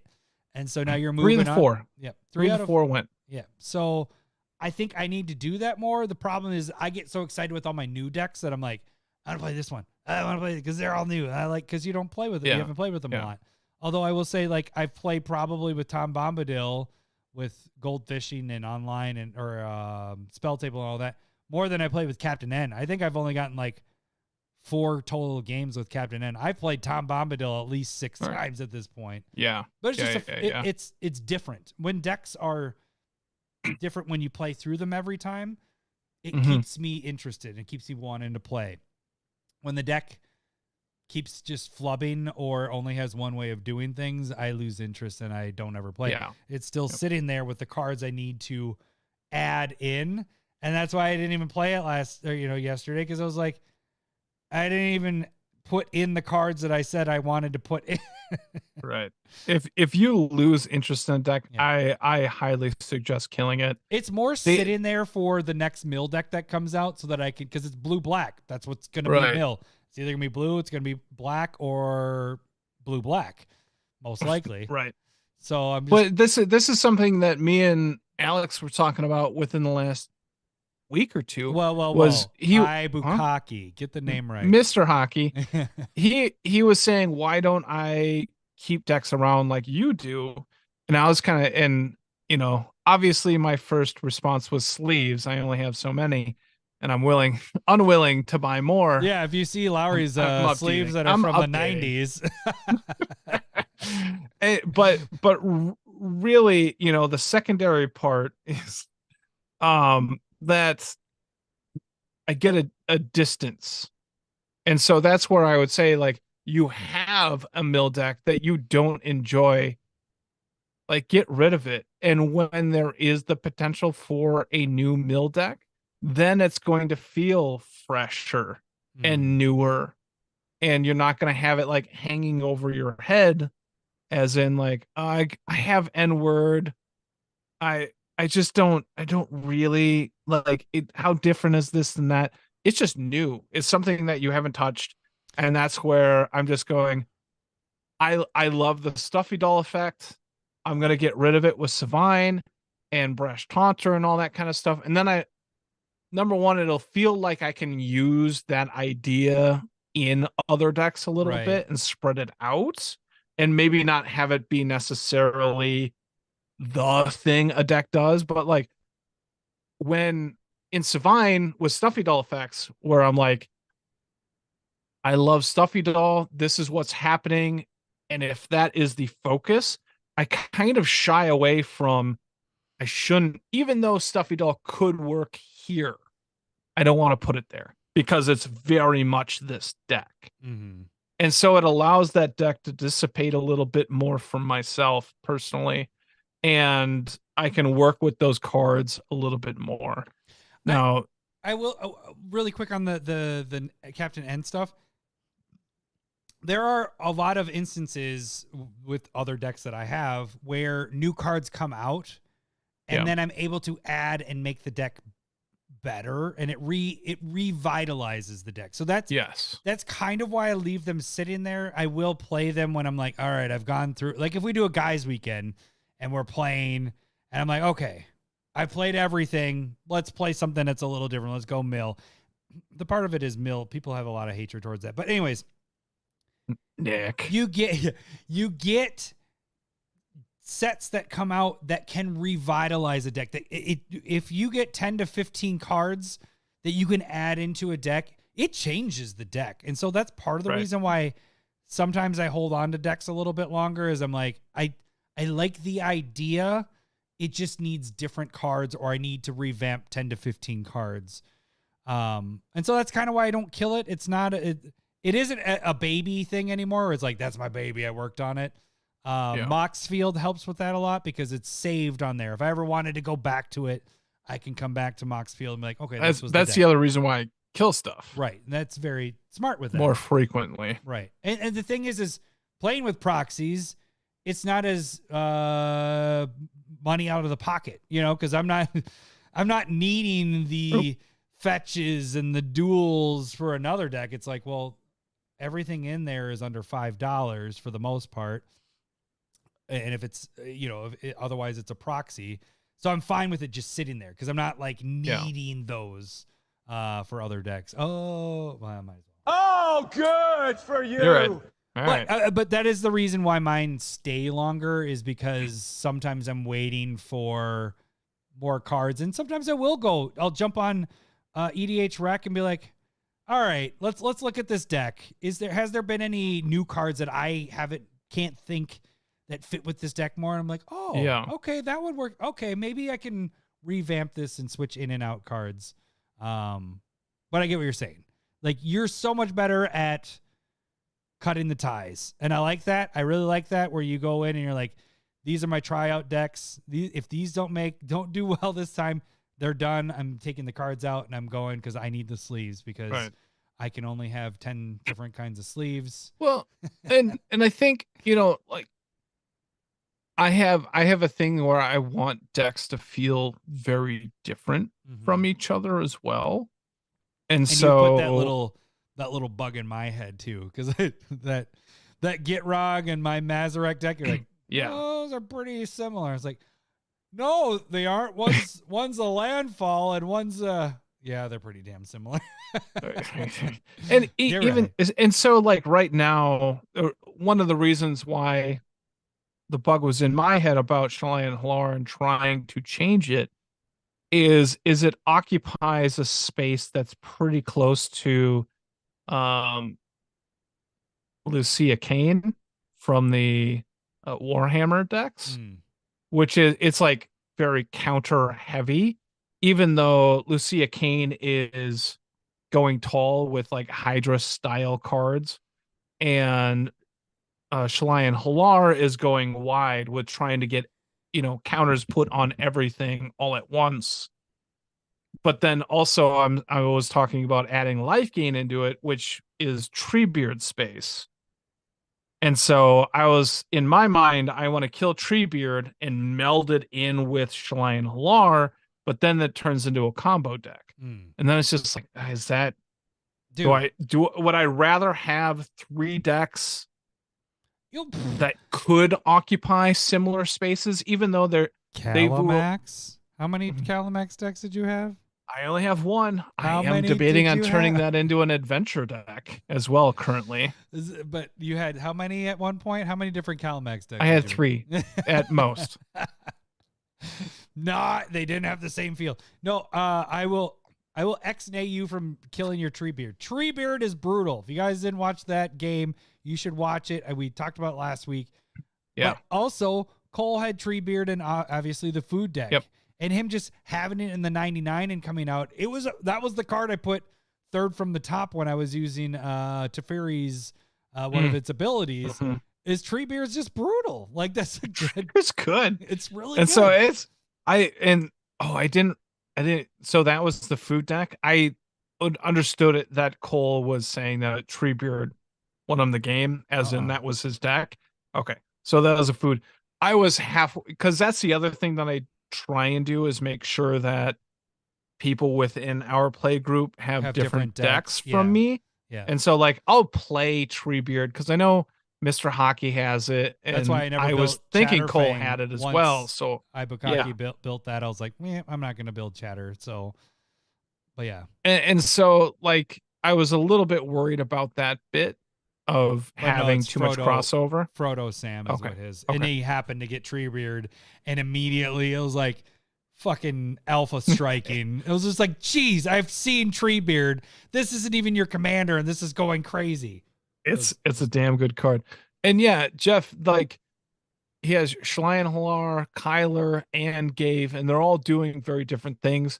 And as long as they feel different. I think, Shalai and Halara is going to be a bit of burn. Kyler is human tribal. Gabe is creating tokens, but they're all dealing in 1/1 counter space. Like, in my mind, as long as they are different enough and not enough crossover. Like, the big thing is if you're using different colors too. Like, if they're all the same 2 colors or 3 colors, then you're probably using the similar cards to get your 1/1 counters or whatever on them. Yeah. And that's where Gitrog and Mazarek ended up like where the light bulb went off when you were like, they're very similar. I'm like, all the support cards were the same. Exactly. So, like, Mazarek was Scion tokens, and I'm like, no, I'm sacrificing Scion tokens to get this.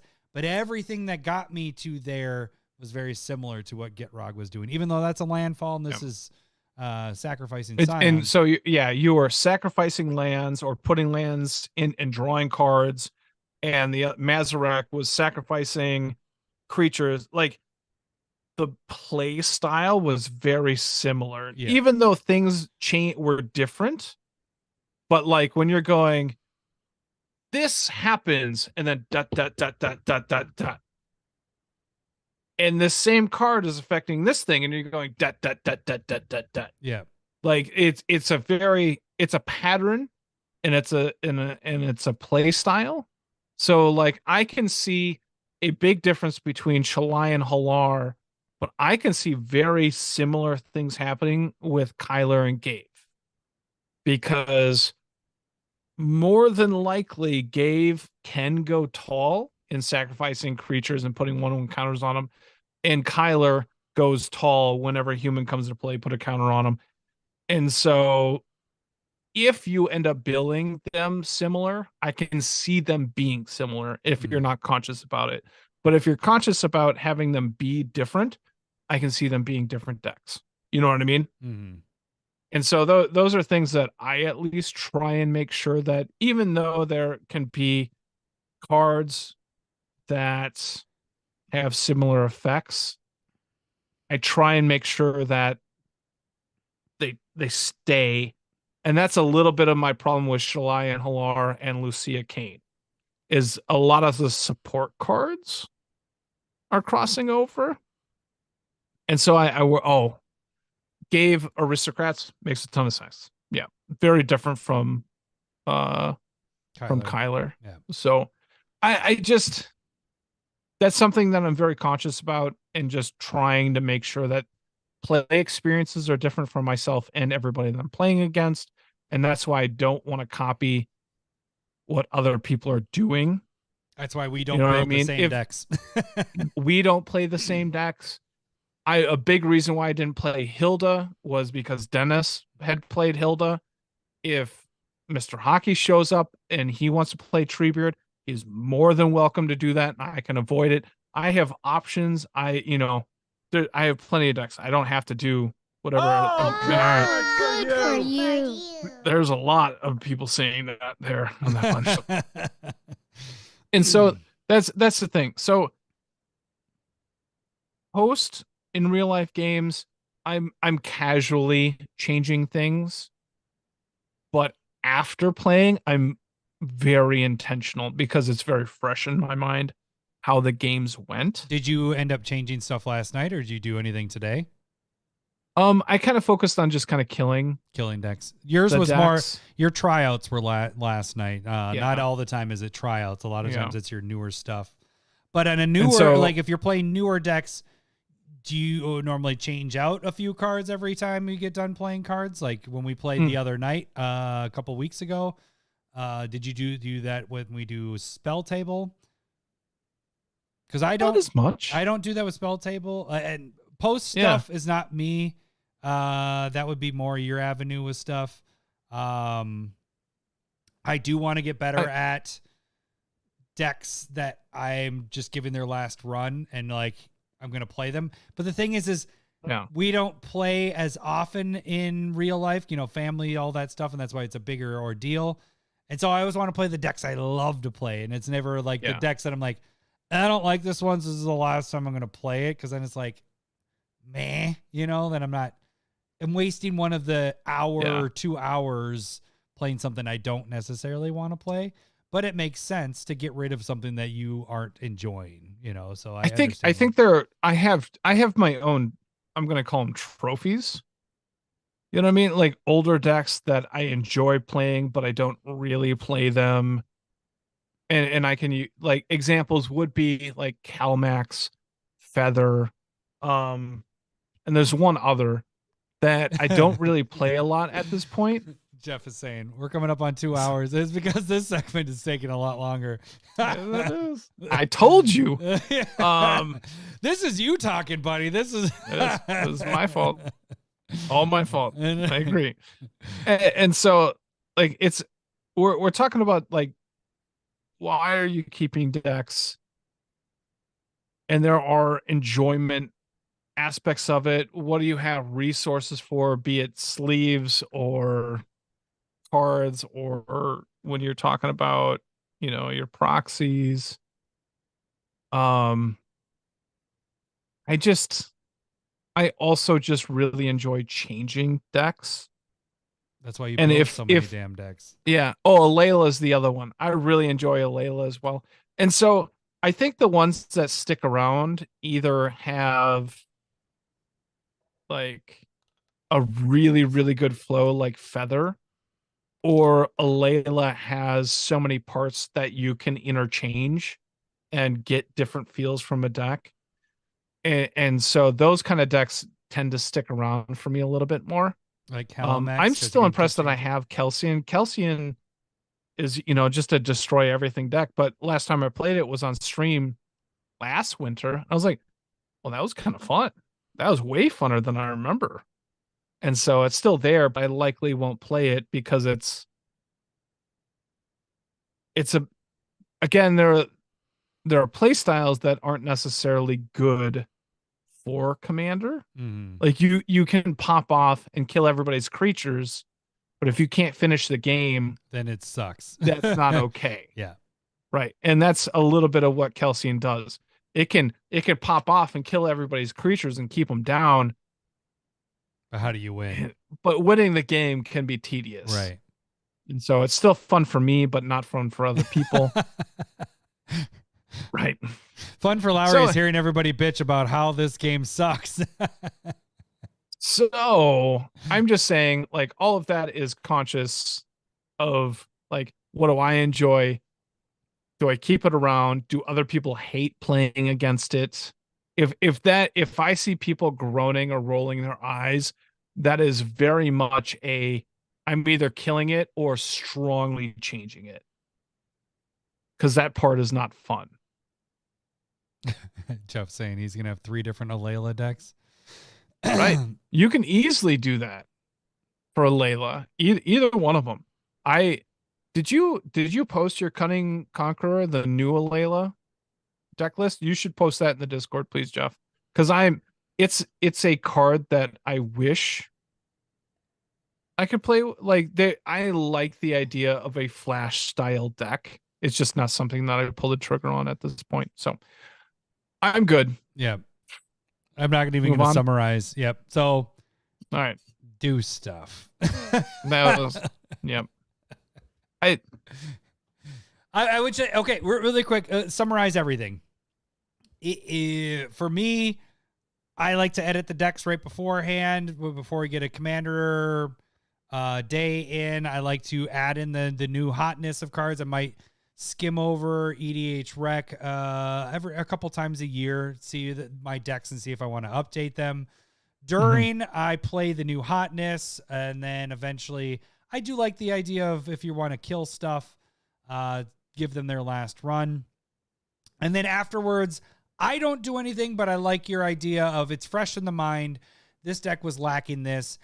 I normally will get that in the Goldfish, but then, yes, that's why Captain N isn't working for me, because it just doesn't have enough interaction of stopping people from hitting me and stuff. So really, I should think about doing that more and testing it, goldfishing it a little bit, take some cards out. But after a game of hours and hours and hours, I'm like, the last thing I want to do right now is mess with Commander, with cards and all that stuff. But I get it. That's probably the best time to do it.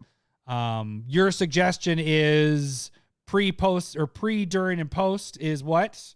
Can you summarize, or do you want me to summarize? I don't know.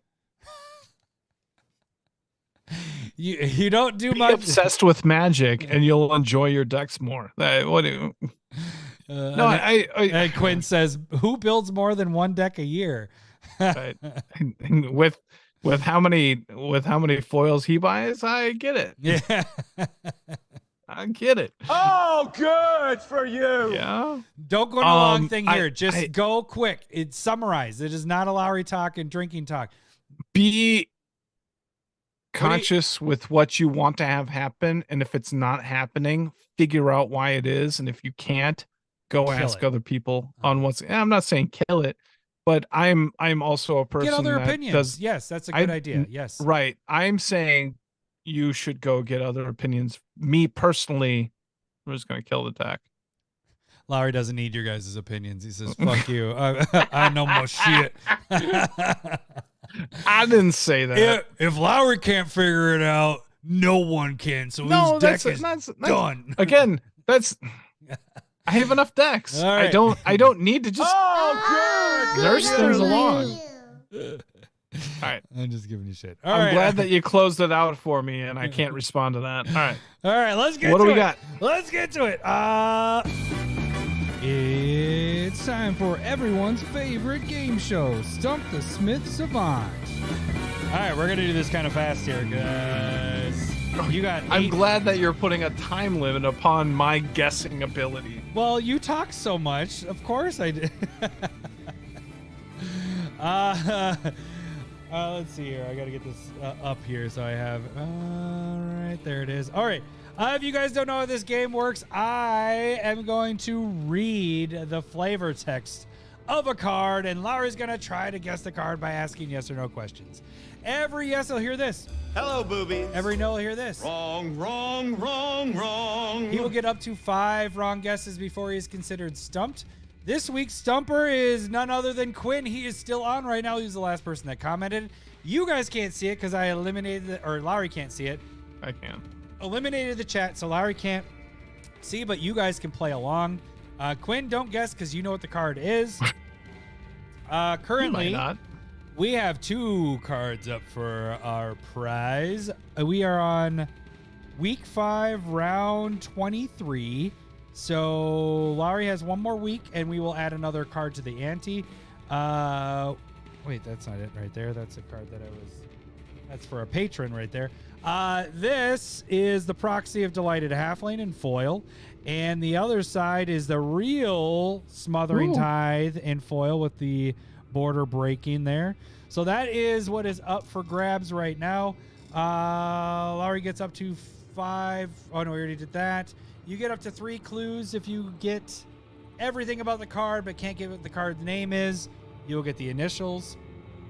If you have a bonus clue left over, you'll get a bonus tip.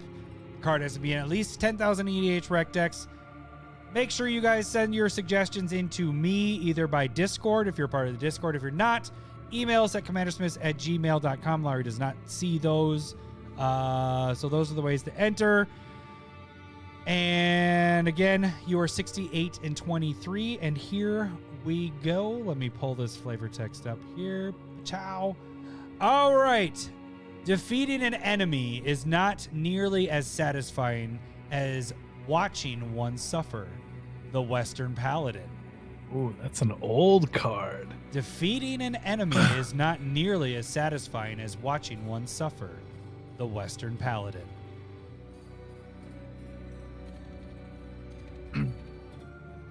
All right. So there was a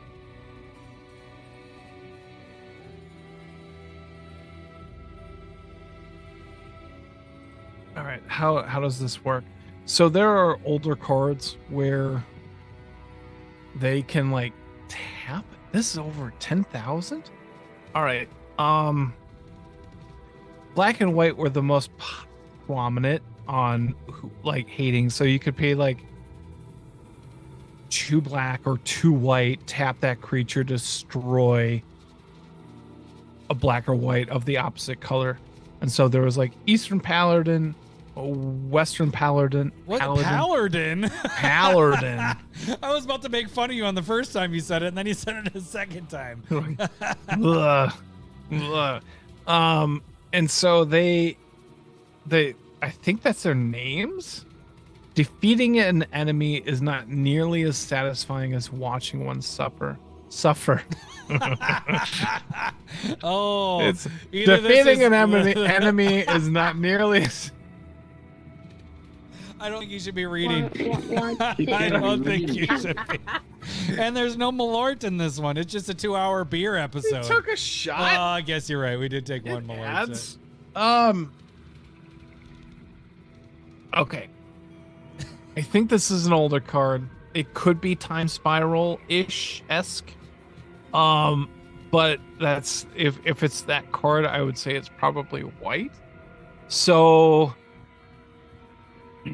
I'm trying to think if there was like a green, red, or blue version of this, and there's an Eastern and a Western Paladin. Was there like a North or Southern? There might have been a red version. I don't think so. I think it was just black versus white. So is this a black and or white card? Hello, boobies. All right. I would say it's a creature. I'm not gonna officially guess that, but can I hear the first clue, please? The art features a man with an evil grin watching a knight about to be decapitated or beheaded, whatever. Same thing. The art features a man with an evil grin watching a knight about to be beheaded. I mean, more than likely, this feels very like black swampish. But that part doesn't matter. Do we want to say creature or permanent spell? Easier. Like, is this a permanent card? Hello, boobies. All right. Is it a creature? Wrong. Not a creature. Good. So it's a permanent, not a creature. So it's likely an enchantment. Likely an enchantment. You're repeating it? Is that you guessing? No. Because then you looked at me, you're like, likely an enchantment? I'm not. I'm looking Likely. at like this corner here, like, but not really looking at all. That was a weird sound. I'll take a second clue, please. The text features a punishment for all who cast spells. The text features a punishment for all who cast spells. Oh, Renchai has it. Nice job. Nice job. All a punishment.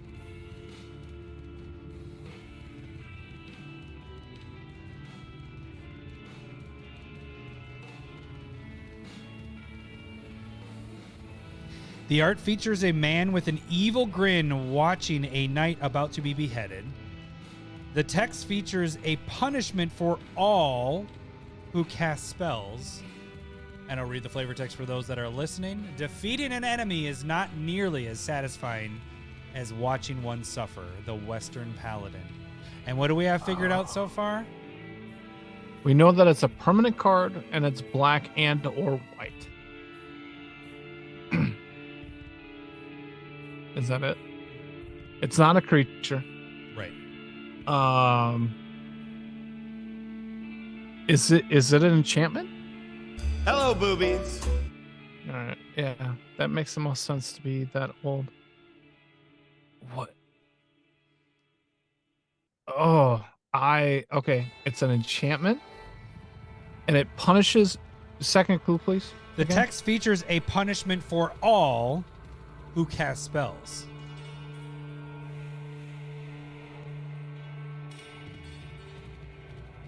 So, let me see if I'm just wondering, can this be misleading? Yes, it is a little bit, because I thought you would get this one. I made these a little more tricky because I thought this one was I'll tell you my reasonings later. What I'm saying, and this is a punishment for, like, this hits everybody. Like, I'm not going to detail it more, but it's a punishment for all who cast spells. Meaning it's not just for opponents. There.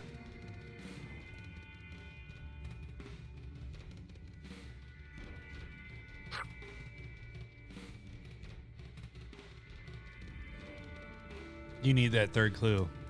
That'll get you on the right track. I'll take the third clue. Now, this is just beyond the 10,000 EDH rec decks. It's an 11,000 EDH rec decks. Just under. It's actually like 10,900 and something. It was first printed in Urza's Saga. And is most used in Tiny Bones decks. And I think that's all I'm giving you there. There was more I could give you, but I think it could help you. You could figure it out from there. So this card is in 11,000 EDH rec decks. It's first printed in Urza's Saga and most used in Tiny Bones decks. Okay, so Tiny Bones gives me... It's a black card. Yeah. Oh. Hello, Give boobies. me the button. I was actually thinking we already established it was black, but yep, no, Nah. you're right. It was black or white. Yep. Black And we know that it's an enchantment. And you're saying there's a saga. Tiny Bones is discard related. So the question ends up, what is casting that potentially relates to just...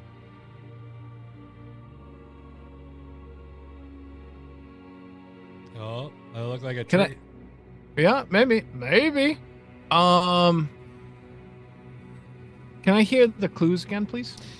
All right, let me read the flavor text. Defeating an enemy is not only nearly as satisfying, or not nearly as satisfying. Definitely. Watching one Definitely. suffer. Oppression. Hello, boobies. The only reason I knew. Wait, I gotta get. Where is card preview? There we go. I knew you'd get this one because you played this one. You have this in your deck. That's why I was like, fuck, I got to make this tough. So I made your clues a little bit more tricky because I was like, he has this card in a deck.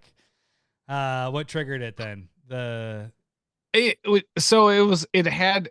I had to combine the ideas because I didn't end up having this picture in my head because the Urza Saga is different. Is this one right here? That's like Gix or something. This is the most used one. This one is the most used one, though. It's been used 1, 2, 3.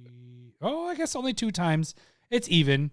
I thought this one would be. This is the one that shows up when you do EDH Rec or Scryfall. This is the first one that pops up, so that's why I went with that one. Yeah, and at a different. Would that have given it away? And I actually thought. Which one do you have? Which version do you have? I have the 7th edition. Okay. Yeah, because I thought I saw that one. Yeah. Yep. So that it was probably the part of probably Tiny Bones with Tiny discard. Like really let me hone in. Yeah. So gotcha. Yeah. Gotcha, good fucker. Gotcha. I'm not cursing at you. I'm sorry. So Quinn, if you want, you can, hey, the new Wilds of Eldraine, if you really want to, you can sign this little bad boy. It's 66. How is it 66 cents? That's what those cards are cheap. Every other find those variants. Holy cheap. crap. Every other version is over $10. This is one spec to rule them all. Go after that shit. Get it. My bonus clue was going to be that it was in a secret lair. Like if you were way off, it was in the secret layer that you really wanted. A recent secret layer is what I was going to do. The one that I didn't need a clue for, you had a clue ready. There you go. Hold it today. Oh, nice. Quinn. Oh, I'm not on that button. All right. So Quinn, if you want to, you can sign that bad boy. Send us 2 of them because I want one on my wall too, although Lowry's wall is right there. But yeah, so that should do it. I think we are good there, right? Yeah, we're over 2 hours. Good. Let's get this done. All right, guys. Thank you guys for all joining. Thank you guys that are still around right now at the end. I know another 2-hour episode. That's always fun. You guys have a good night, and thank you guys for watching. We will check you guys later. Thanks for listening. See ya. Bye. Shut up. I love boobs. I'm talking tatas. I'm gonna be honest, I don't really know what we Some talked punkers for about. honkers. I love boobs. Thanks It's for the 2 hours memories. long. I love boobs. Are you cheersing me or not? Or are you just gonna stand You're there right. and look I can do silly? that. Just It's silly analogy. head. No, Larry's got his buzz going on.